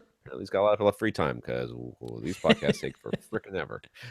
Back in September, he purchased a Denon AVR S710W, which is standard Audyssey multi-Q. He ran the auto setup, and it set his front speakers to a 60 hertz crossover, center to a 40 hertz crossover, surrounds to 110 hertz crossover. He hears us frequently saying to set all speakers to an 80 hertz crossover, so should he do that for all of his speakers, leave them as is, or is there more to it? Yeah, so we do say that. We say set 80 hertz and let it go. There are times when you might not want to, and Rob will explain in excruciating detail how you should unplug all your speakers except for one, and then put a tone through it, and then play with the test, play with the crossover setting until you get the evenest bass, blah, blah, blah. I ain't got time for all that nonsense. So what I would do in your case is this. I would set my crossover to 80 hertz for anything that's set at 80 hertz or lower. Right. So 60 hertz and the 40 hertz. There's no way your center plays on the 40. I know. Let's just start with that. That's boundary garbage. Reinforcement going on because it's sitting on a table or something. That's not happening. So I would set those to 80 to begin with. You can leave your surrounds at 110 if you really wanted to. That's all right. I might set it to 80 and go, you know what? There ain't much playing up there anyways. I don't care if I miss a couple frequencies. I can't be bothered. Or you could play with it a little bit and say, okay, I'll set 80 to the front threes, and my surrounds I'll leave at 110, and every once in a while I'll switch it to 80 and see if I'm noticing some sort of difference. You go watch a little bit of, I don't know, Spider-Man 2, the Doc Ock scene, or any sort of surround music sort of disc that you might have, and then change the crossover settings in all your speakers and just sort of listen and see if you notice anything in actual playback. Or you could be neurotic like Rob and do what Rob's going to say, which is something that I'm not ever going to do. Ever. Yeah, no, that's if you really want to get into it. No, just to first explain, there is a separation between what Audyssey itself is doing and what Denon is actually doing as part of the auto setup program. Because Audyssey, they put out the chirps, the microphone listens to the chirps, and it plots the frequency response. Audyssey then hands that information off to the manufacturer, in this case Denon, and Denon makes a decision of, well, we're going to look at this range of frequencies, and we're going to look for where it's 3 decibels quieter or 6 decibels quiet or some arbitrary number that they pick out of a hat, and they say when the frequency response is that much quieter than the rest of the frequencies above it, we will set that as the crossover frequency, which is how you end up with something like your center speaker at 40 hertz, because it's saying, well, it's going up and down, but at 40 hertz is where it's finally 6 decibels quieter, which is probably what they're using. But we're not just looking for the spot where it magically hits the threshold number, which is the way the manufacturers do it. We want even, uniform bass across all our seats and linear response at all our seats. That's what we're hoping for. So the key to all of it is first getting your subwoofers positioned correctly. If you only have one subwoofer, then you're really only worried about your one primary seat, because there is no way to make all the other seats even and uniform with only one sub in your room. But if that's what you have, then you're worried about the one primary seat. And what you're really looking for is get your bass that is coming out of just your subwoofers as linear, accurate, and uniform all across all your seats as you can.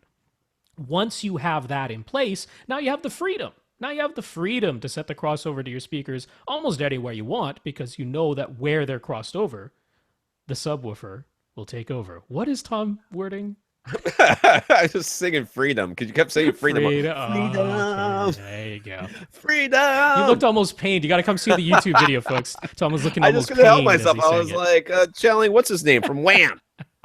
With exclamation point. All right. Yeah, you can do all that crap, like you said, but whatever. Yep. But no, the short answer is, yeah, anything that has been set to below 80 by the auto setup program, boost that up to 80. Anything that was set above 80 by the auto setup program, that's probably about right. If it's set it to 110 or 120, that's probably about right. So I would probably bump it down anyways. Because Tom K, who's not me, different Tom, yes, knows we don't have much love for AVS Forum, but any forums we like. Do we have any favorites? I just have the story from this past week. All right. First of all, I don't necessarily hate AVS Forum, but AVS Forum seems to hate me. So yeah, they hate everybody, Tom. There's part of that. I think AVS Forum has got a lot of good information. The problem is that it's really hard to find, and search does not help you. So Google things and then hopefully get it that way. I find that Googling and then just reading on the Google search what the not actually clicking the link, but just reading kind of gets me most of what I need from AVS Forum. Yep. I really don't care. I don't even know who runs that place anymore. Well, Scott Wilkinson is the editor in chief. But he's not like digging into every thread or something like I know. How are you an editor in chief of a forum? Doesn't even make any sense. But well, because they put up news stories in that. That's what he's really doing. The front page. But I don't know who the owner is anymore, because I used to know the owner guy a little bit. I didn't know him, but I knew of him. I used to see him places. He used to wear I'm sure he still does. He ran around with a beret. And then I think that tells you everything you need to know about the AVS forum owner guy.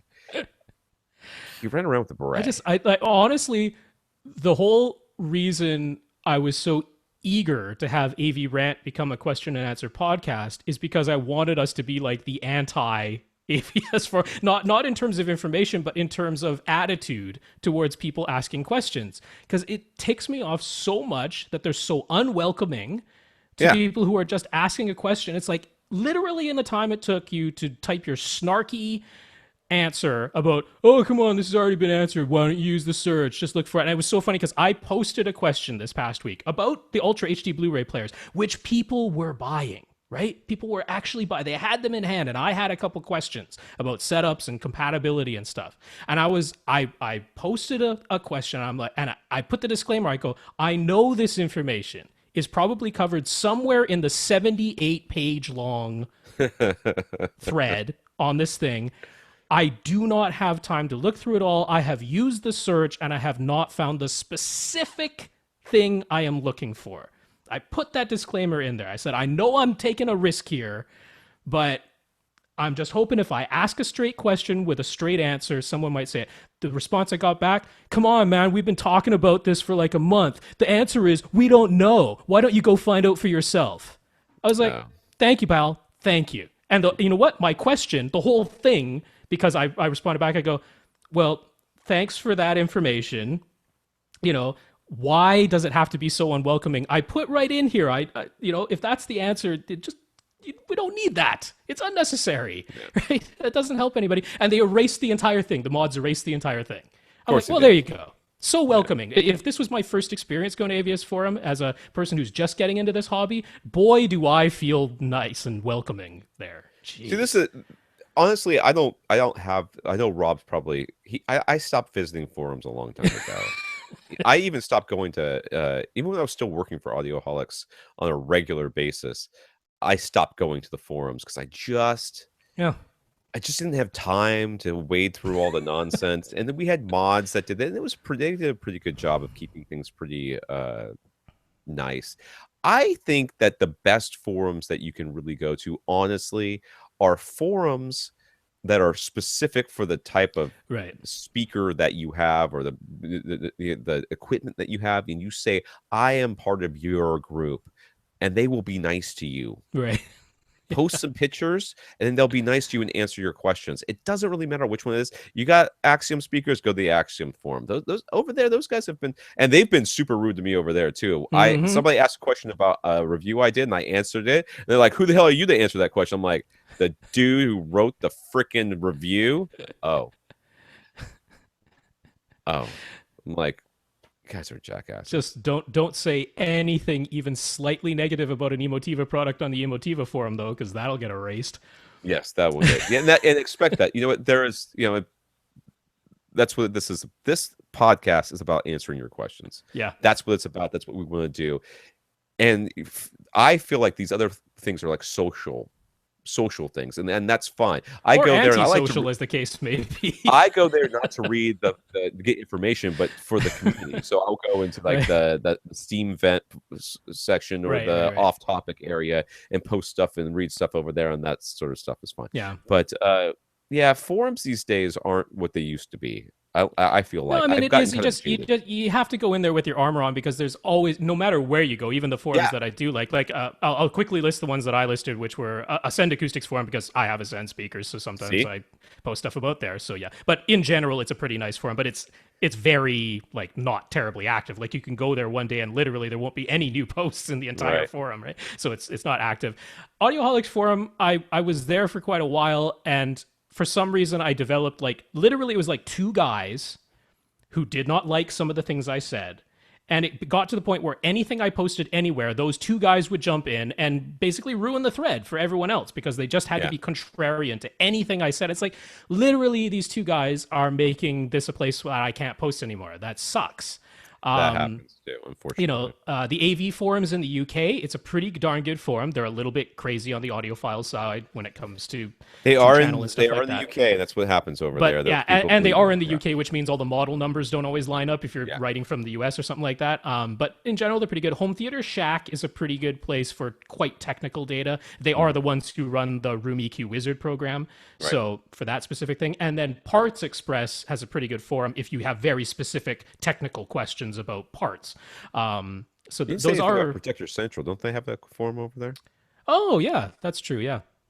So again, the problem is that you can't. It's almost like impossible to go to a forum and just post a question and get a straight answer. Yeah. You know, it just doesn't happen anymore. So you have to come to us, basically, and tell your friends.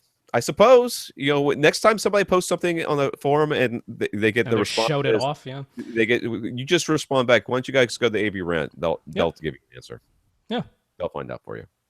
But like I said, to me, it's just it used to be a lot different. There used to be a little bit more community and a lot less of this go look stuff up crap. Uh, that's not helpful, and I feel like it's a very immature. Well, and there's the Forums have been people who taken are over by very seemingly immature people. on there 24 hours a day, 7 days a week. It seems like they are. Yeah, they really And are. and they seem to expect that everybody else is as well. I'm like, I come to this forum like once a week at the most. Guess what? I haven't read every post in your 300-page long thread. Yeah, Surprise, surprise. I know you have, but I haven't, which is why I asked the question. You right. know? Jeez. Just not that hard to answer. Anyways, Tom K again is going to put some heavy drapes in a short is it valence or valence? I don't say know. valence, but I'm I sure think it's either probably is fine. valence. Yeah. Anyways, around his screen, these will be in a fixed position and really there for looks, although he hopes they might add a bit of acoustic damping as a side benefit. The curtains are like kind of like your traditional red with your gold trim, Mm-hmm. sort of theater style stuff. So they'll look pretty nice. Oh, they'll look nice. Yeah. He would like to install a second set of motorized drapes behind these fixed heavy drapes. The motorized drapes would act as masking when he wants to watch 16:9 content on this 2.35 to 1 aspect ratio screen.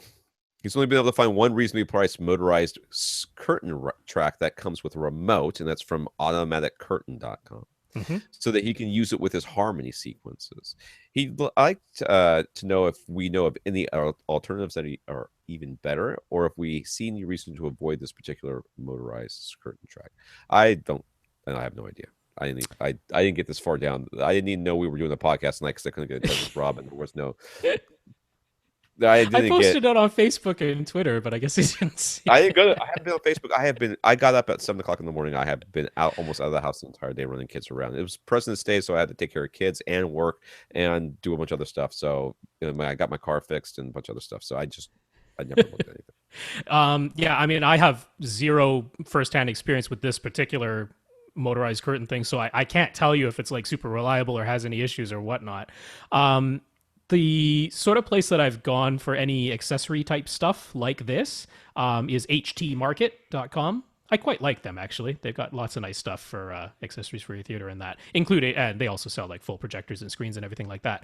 But yeah, I'll include a link over at avrant.com. Look in the show notes for the link. They have a whole section which is for theater drapes for curtain rods and including motorized ones with remotes. So honestly, the prices here are either the same or a bit higher. So it's not like you're saving any money by going with the ones at HT Market. I just happen to know them as a retailer, and anything that's ever come from there I haven't had any issues with. So I have no problem recommending them for that. You can look through their selection of motorized stuff. They have various links, of course, for whatever span you need. But they're not cheaper than the ones you already listed. So 6 of one, half done of the other, maybe. So, far from the acoustical side of it, yes, your heavy curtains will make a difference. If you're going to put heavy curtains up and all this other stuff, you could just put a panel behind them, as well, if you really wanted to. But they should make a difference. I question the effectiveness of this second curtain as a masking solution, because I don't know how straight it will hang, and as it comes in and goes out, whether it'll drag on the ground a little bit. It depends on how you kind of hang it. So you're gonna have to be a little careful. It will help frame things, there's no doubt about that, but if you're planning on overshooting onto it or something like that, you need to be a little bit careful there. I'm not really sure how effective that is going to be, but I see where you're going with it. But even at the movie theaters this week, when I was watching Deadpool, the curtains came all the way out and they shot Deadpool up on there, but they didn't overshoot onto the curtains, even though there was still some there was just the image was black around the outside of it, and that was it. So I'm not sure that you'll need that much masking, but yeah, it can't hurt that way. No. Yeah, no, it's just I don't know of anything cheaper than this, and I can't tell you if that particular one that for the link that he sent is good or bad. But there's not like any big red flag hanging from it to warn me away from it. And there you go. It's in the same price range as the ones I do know about. So yeah. Matt has a pair of Polk SDA-1C stereo dimensional array speakers in his theater that he uses for his left and right mains for TV movies and also for dedicated two-channel listening. He uses a speaker switch to change between the Integra DTR 7.8 for movies and then something Nakamichi amp for two-channel. Why? I guess he has his two-channel sources plugged into a dedicated two-channel amp, and then he has all his surround sound sources. Is Nakamichi just an amp, or is it integrated? What is it? Is it integrated amp? They certainly make integrated amps, so maybe it is. Yeah. Maybe that's what it is. Okay, so these speakers are weird as heck. Yes. They have 2 tweeters, 4 mid-ranges, and a bass driver, 12-inch woofer at the bottom. The idea behind these speakers is that they play one, and I think he explains this in a second here, doesn't he? I'll just let him explain. Okay, so for number one, he wants to ask if the SDA cable needs to be disconnected when watching movies. And you go, what's an SDA cable? Yeah. That's what I said. That Polk's SDA system is quite unusual. The goal is for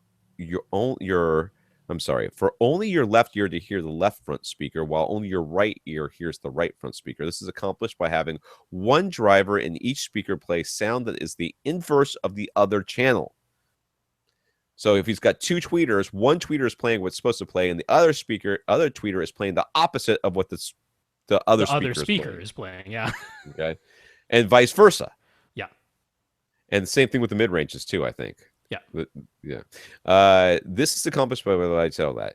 So there's an interconnect that goes between the 2 speakers in addition to the regular speaker wire coming from the amplifier. So you plug it into the amplifier like you normally would, and then you connect the 2 speakers together with this SDA cable. Yeah, to each other. Yeah. To each other, which tells the off tweeter mid ranges what to inverse and to play a different the other one.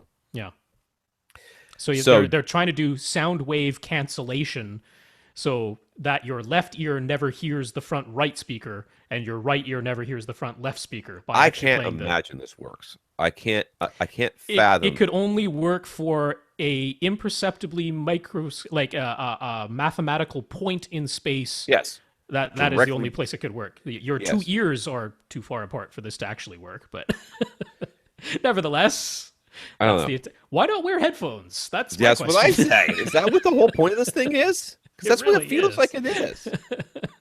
Anyway, so he says, should they be disconnected when watching movies? I think it should be disconnected at all times. Yeah. That's what I think. I think you should never connect it. But maybe in practice, should you? Let me ask you a question there, Matt. Have you disconnected it? And when you did it sound better or worse?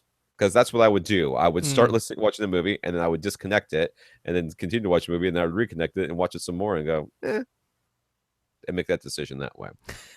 Second, he asks if that cable needs to be disconnected when running Audyssey, or if he buys a Yamaha in the future, YPOW, and would leaving it connected affect the measurements? Well, I gotta believe that leaving it connected would affect the measurements. Well, it's going to affect it because, I mean, even though each speaker is playing individually during that automated setup process, when the front left speaker plays the test tone, the front right speaker will be sending out an inverse signal.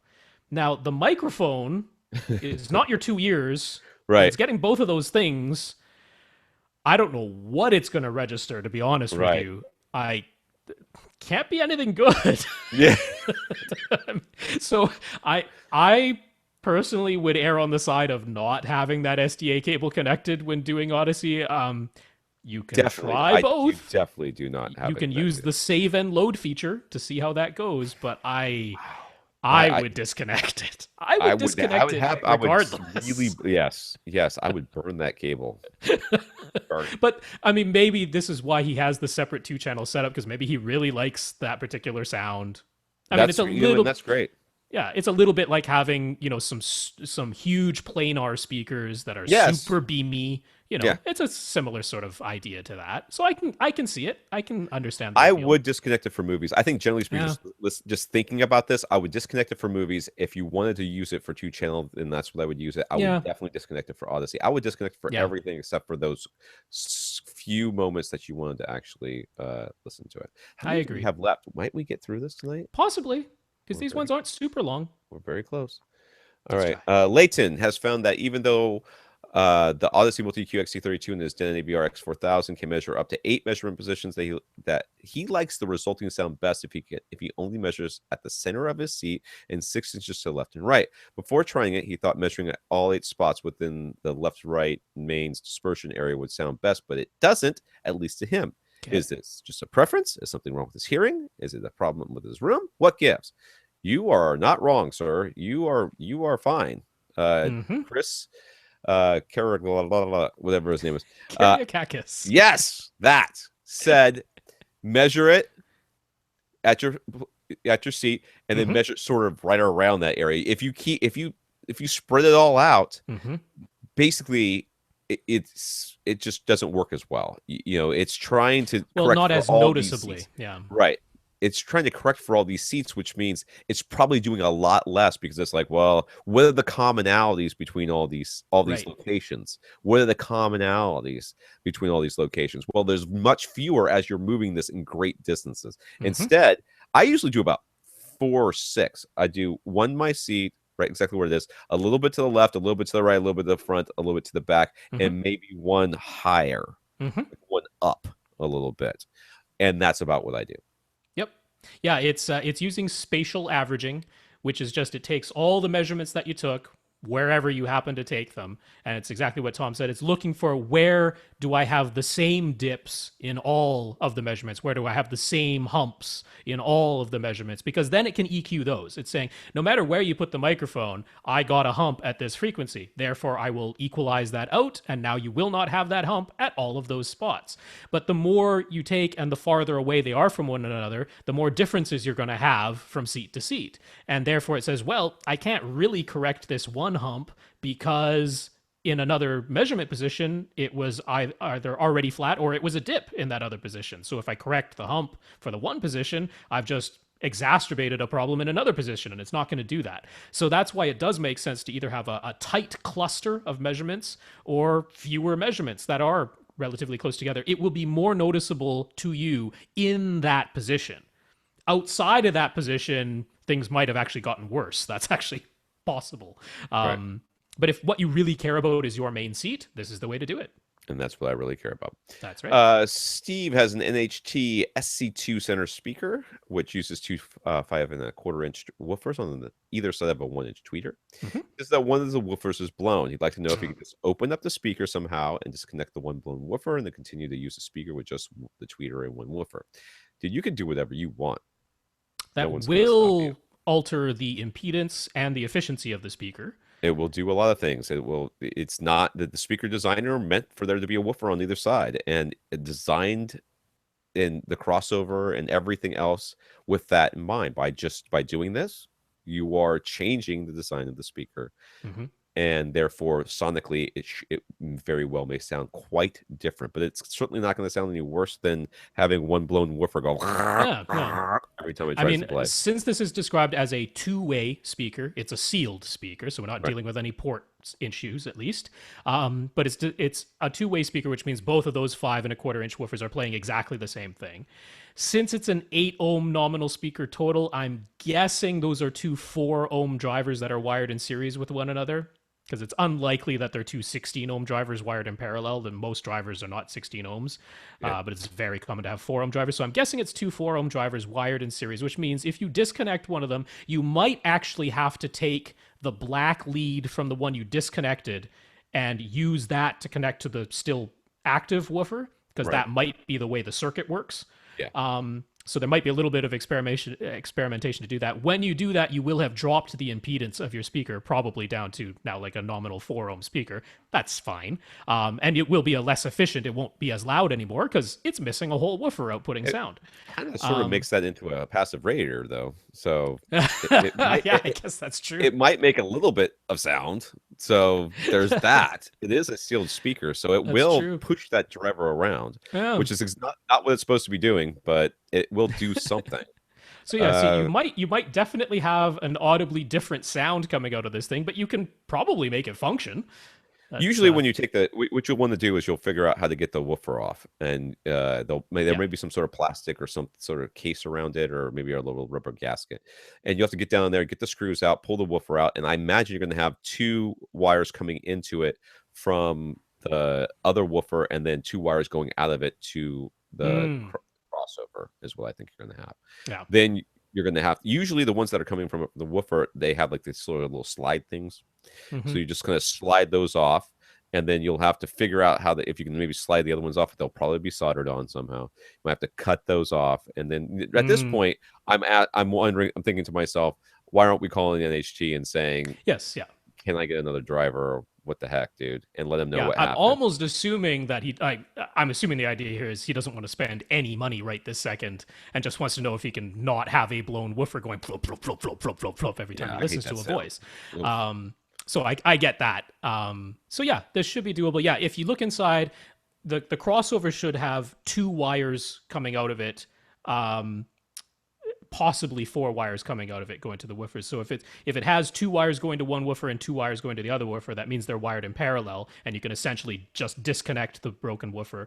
Right. If it has two wires coming out, the red one going to one woofer, the black one going to the other woofer, and then the black and red remaining terminals connected to each other between those two woofers, that's wired in series. That's when you would have to take the black lead off the broken woofer and put it onto the working woofer to create a single woofer. So that's easy enough to see once you open it up.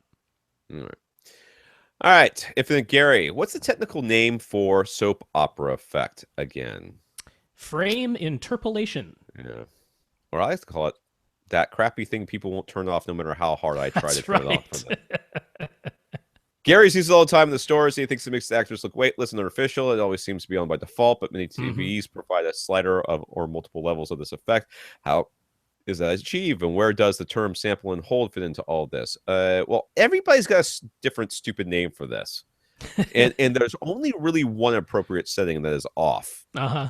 So turning it off, and all this is doing is LCDs, that LCD backlight, just we're CRTs and plasmas, they flashed, and they flashed at you so fast and turned on and off so fast that our brains register those flashes over and over again as continuous movement. Yeah, like a plasma was when you're looking at the frame, so if it's 60 frames a second, but the plasma was flashing 600 times a second. 600 times a second. So for each of those frames, it was actually going flash, flash, flash, flash, flash 10 times for each one of those frames. So all of those are full flicks on and off because it was an actual digital display. Yeah. So the more times it flashed on, the brighter that pixel looked to you. Right. DLP works in a similar way. So LCDs, they can't flash on and off as fast. Yeah. And so what they try to do is to put an extra frame in between to give it something else to show you rather than hold that light on just by itself. You want that flash because that tricks your eye. But when you see that motion blur, that's because it can't switch from one frame to another fast enough. Mm-hmm. So it looks like a blur. You get a holdover, kind of a holdover effect. So what LCD does is, okay, well, let's look at the frame we've got, and let's look at the frame that's coming up, mm-hmm. and let's make a frame that's like halfway between those two things. Mm-hmm. And then that we'll put that frame up there, and that'll give us a more smooth motion, and we won't have this smearing that we sometimes see with mm-hmm. LCDs. It's a nice thought. Doesn't work, mm-hmm. but it's a nice thought. Well, I mean, it functions. It does what they're doing. There's actual movement, and then it just everything. It's trying to do this, and it just starts getting all weird, and there's all sorts of artifacts and stuff because it's making up frames, just making them up. Yeah. They've tried everything from putting like black frames in between and stuff like that. But the fact is that it doesn't flash. It just stays on, turns off. And while it's turning off and switching to something else, it's not fast enough. It's just not fast enough. So I've read articles that basically have said you're never going to 100% get rid of that with LCDs. You're never going to get rid of that. No, I mean, the way liquid crystal works is that there's actually these little liquid crystals that when a voltage is applied to them, they twist. And the amount that they twist is how it modulates how much light gets through that liquid crystal. So it's a very different thing than any of the digital displays like DLP or plasma. or even going back to CRT, which wasn't digital, but it was still flashing at you a whole bunch of times for each frame. So yeah, the as to how the slider works or the levels that you can adjust, this is how many extra frames it's making up. So if it's a 24 frames per second source, like almost all the sources we're watching are, but it's capable of refreshing 120 times a second, well, it could make up one frame in between two actual frames. It could make up two, three, all the way up to it could make up four extra frames that didn't exist before. And the more extra frames that it's making up, the more this effect becomes applied. So that's all that slider is really adjusting. And some of them are refreshing at 240 hertz. So there you just doubled it again. All right. And again, just turn it off. Gary forwarded us a YouTube video called The Great Audiophile Debate with John Atkinson versus Arnie Kruger. Arnie is an outspoken skeptic who has criticized many publications for the subjective review. So this was debate about objective versus subjective listening tests. Now I couldn't make it through it. I tried. I listened to the whole thing. It just kind of played in the background. I wasn't really paying that's the only I'd have to be distracted. I was doing other stuff. So I was working on other things at work and I was just kind of playing in the background. It was like half the time I was like, I don't even think either one of you knows what the hell you're talking about. It was like a forum. It was like seeing two people go at it on the forum, which was they got all into the semantics, individual words, individual sentences, completely losing sight of the overarching idea of either side. Right. And just being like, you just said this, so that means you must agree with this. It's like, well, no, that wasn't the idea I was trying to convey. It was just a particular word that maybe wasn't the correct word. And like, that's how they debated this thing. It was childish. It wasn't very good. Okay, so Gary, the audiophile debate, the essence of it is, I've heard something and therefore it is real, and somebody else says, no, it's not real because it can't be measured. Sure. That's essentially it. Then the rebuttal is you can't identify the same thing you just claimed to when you're listening blind. Right. So John Atkinson would say something like, there was an amplifier, and I really wanted to like this amp, and it was solid state, and it was less expensive, and it was lighter, and less heat, and more efficient, and more power, and blah blah blah. But then I listened to it, and I just didn't like my system, so I took it out and I put in a tube amp, and I loved it so much more. Mm-hmm. I'm like, I feel like you're a smart person. You must be. You've been in this game for a long time. But at the same time, I feel like you're absolutely overlooking the obvious here, which is the amp isn't the only thing in your system. Mm-hmm. So the fact that you're noticing a difference between amps is not necessarily due to the amps. There's all sorts of other things that are going on. And not only that, you went from a linear amplifier to a non-linear amplifier. Mm-hmm. You're saying, I like the non-linear better. Great. I'm glad. I'm glad that you do. I'm glad that you're enjoying it in your system. It also means all the rest of the crap in your system's not linear too, or your room's not linear, and this is somehow helping it out, which is great. There's nothing, but don't tell me that it's the amp. It's not. The amp has made a difference, but you take two solid state amps and you put them, that measure flat, and you say this one sounds better than this one. There's got to be a reason for it, and either the reason it's in your head, or more likely, the reason is there's something else in your system that is interacting with this amplifier. Maybe the other amplifier was clipping. Maybe there's a low impedance something in your system, a speaker or something like that. Maybe the output voltage of your sources is such that, or your processor is such that the amplifier is not getting exactly what it needs or as much as it needs, or it's getting too much or something like that. All these things can play to making people believe that their amplifiers are making a difference. But with audiophiles in particular, it's very important to know and to remember that they are not interested in getting a super accurate, super linear things in their system. The whole idea is that you take and mix and match other gears like you're like you're putting together an outfit. And sometimes you're like, okay, well, this outfit right here, whatever this, like we moved into this house and every room in this house was basically redone in some way, except for one bathroom, which is god awful yellow and really old tile and this blue mural in the shower area that with fish in it. It's awful. It's just awful. So I went and I got a green floor mat and yellow. No, it wasn't yellow. Green floor mat, blue towels, and a blue and white striped or red towels and a blue and white striped Shower shower curtain. curtain. Yeah. So it's like just it's like clown colors in there, and it sort of kind of works. Now, would I mean, it's not clearly it's not something I would ever recommend doing, but in that situation, it was fine because it's a kid's bathroom anyways, and it looks like this just distracts from how crappy everything is. This is the same thing that happens in these people's system. They've got these weird speakers with these, terrible drivers. Crazy impedance curves or crazy electrical phase curves or Yeah, and something. horns and this and no subwoofers and all this other stuff. Or And like no that guy who had treatment. a separate cabinet for each driver of his speaker and put them all at different distances. Yeah. I mean, just all sorts of stuff going on. And then they take the speaker wire, whose sole purpose is to eliminate resistance. You're like, okay, I guess, but then like everything else is making it worse, and so that you pair all this stuff up, and yeah, you are hearing some differences here, but that's because everything in your system is fighting with it. It's with if you just went back and started over and got linear stuff from the get go, Yes. you'd be fine. And guess what? You could tune it to whatever taste you want with an EQ. There you go. Which is the approach that we're always recommending. But yeah, no, I mean the bigger issue that came up in the half hour I was able to tolerate was just this idea that the guy who works for Stereophile, that's Atkinson, right?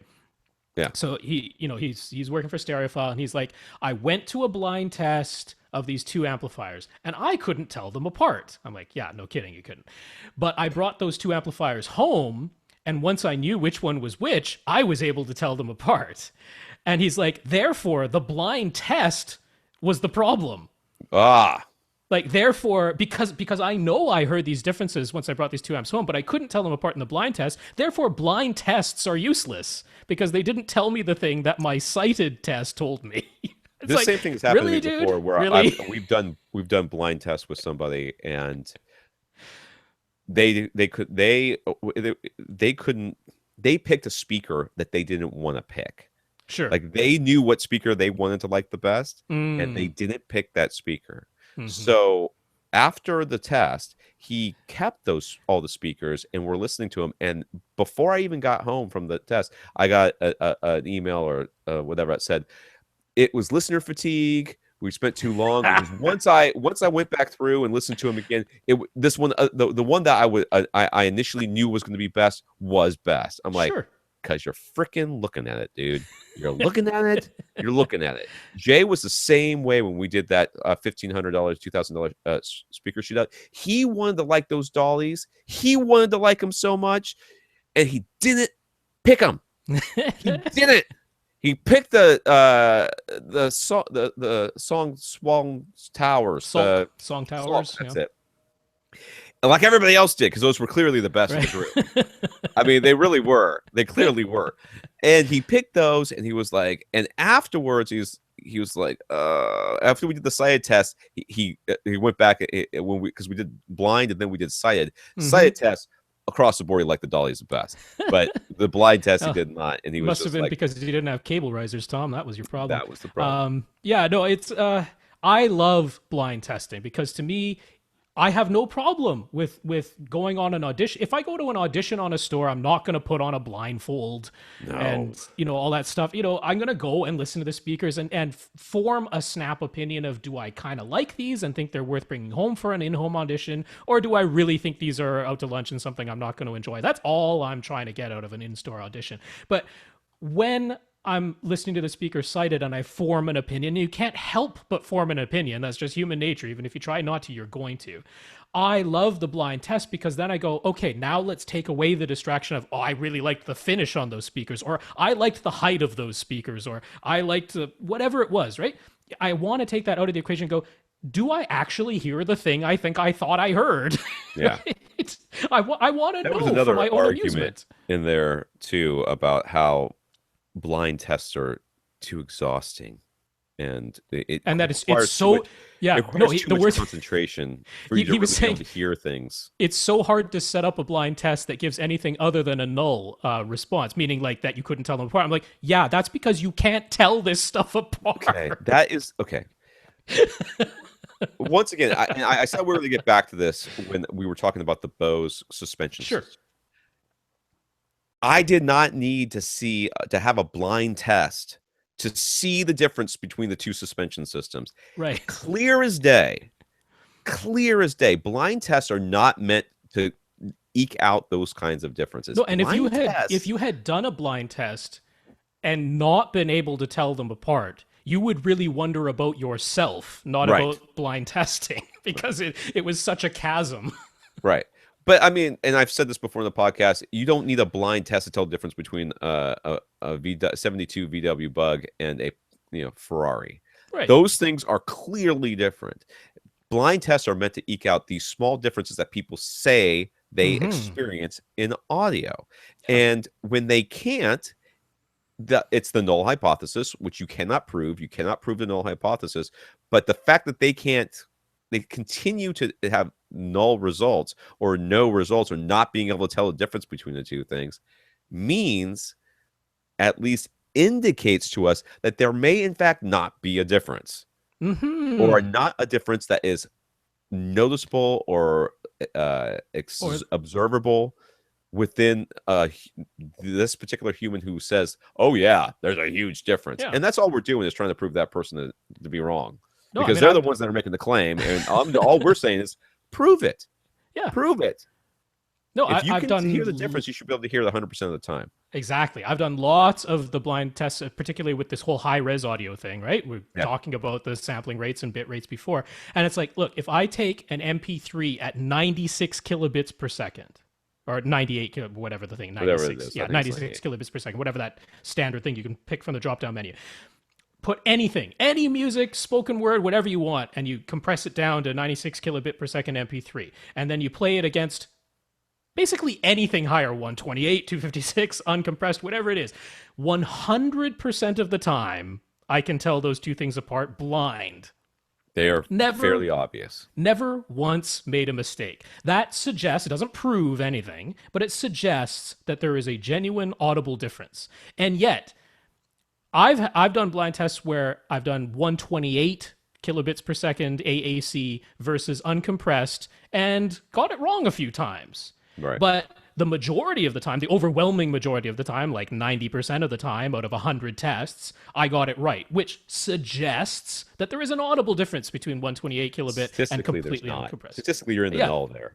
yeah, exactly. Well, that's exactly it. But I mean, it's a little bit more believable that maybe once in a while I actually did hear a real difference, right? But yeah, statistically, not even that. Well, it depends if you're a single-ended or double-ended test. You would be right there on the border if it was a single. But I get to 256 or 320 kilobits per second. I can't tell them apart. Flip a coin. Can't tell them apart. And that's the whole point.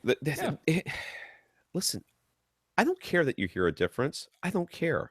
I don't care that you enjoy your system the way it is and that you like doing this. I don't care. I care that you're trying to convince other people that there is something. That's the only thing I care about. And that they should be spending thousands of dollars or tens of thousands or even hundreds of thousands of dollars. And it comes down to ego, and it comes down to the sort of cognitive dissonance that happens because you spent money and somebody, me, is trying to tell you that you wasted it. And I'm not really trying to tell you you wasted it. I'm trying to tell you that there's no difference between that and something else. And you want there to be a difference because you don't want to have wasted your money. I still don't think you're wasted your money. It's your money. You do whatever you want with it. And as we said before, if you actually watch the brain scans of people, even when in the blind test they couldn't tell them apart, in the sighted test they thought they did, their brain actually literally responds differently in the sighted test, which means they did hear a difference. They did. No one else in the world did, but they did. Inside of their own brain, they actually genuinely did. They have different brain waves. Like I said, this is a hobby, right? Yeah. This is a hobby.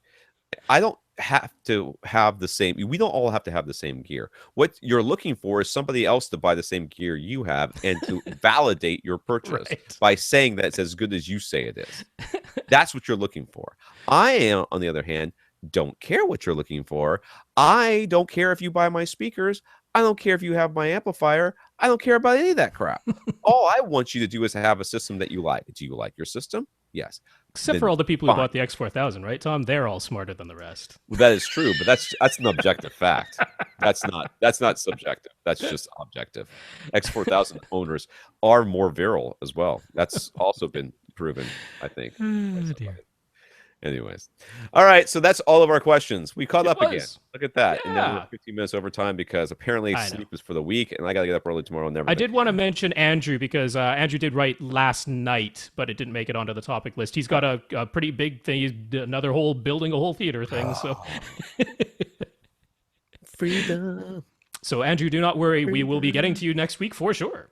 Unquestionable. All right. Well, thank again our listeners of the week: Richard, Lee, Tyler, Mark, and Nate for their donations. Yes, thank you so much, guys. Really do appreciate it.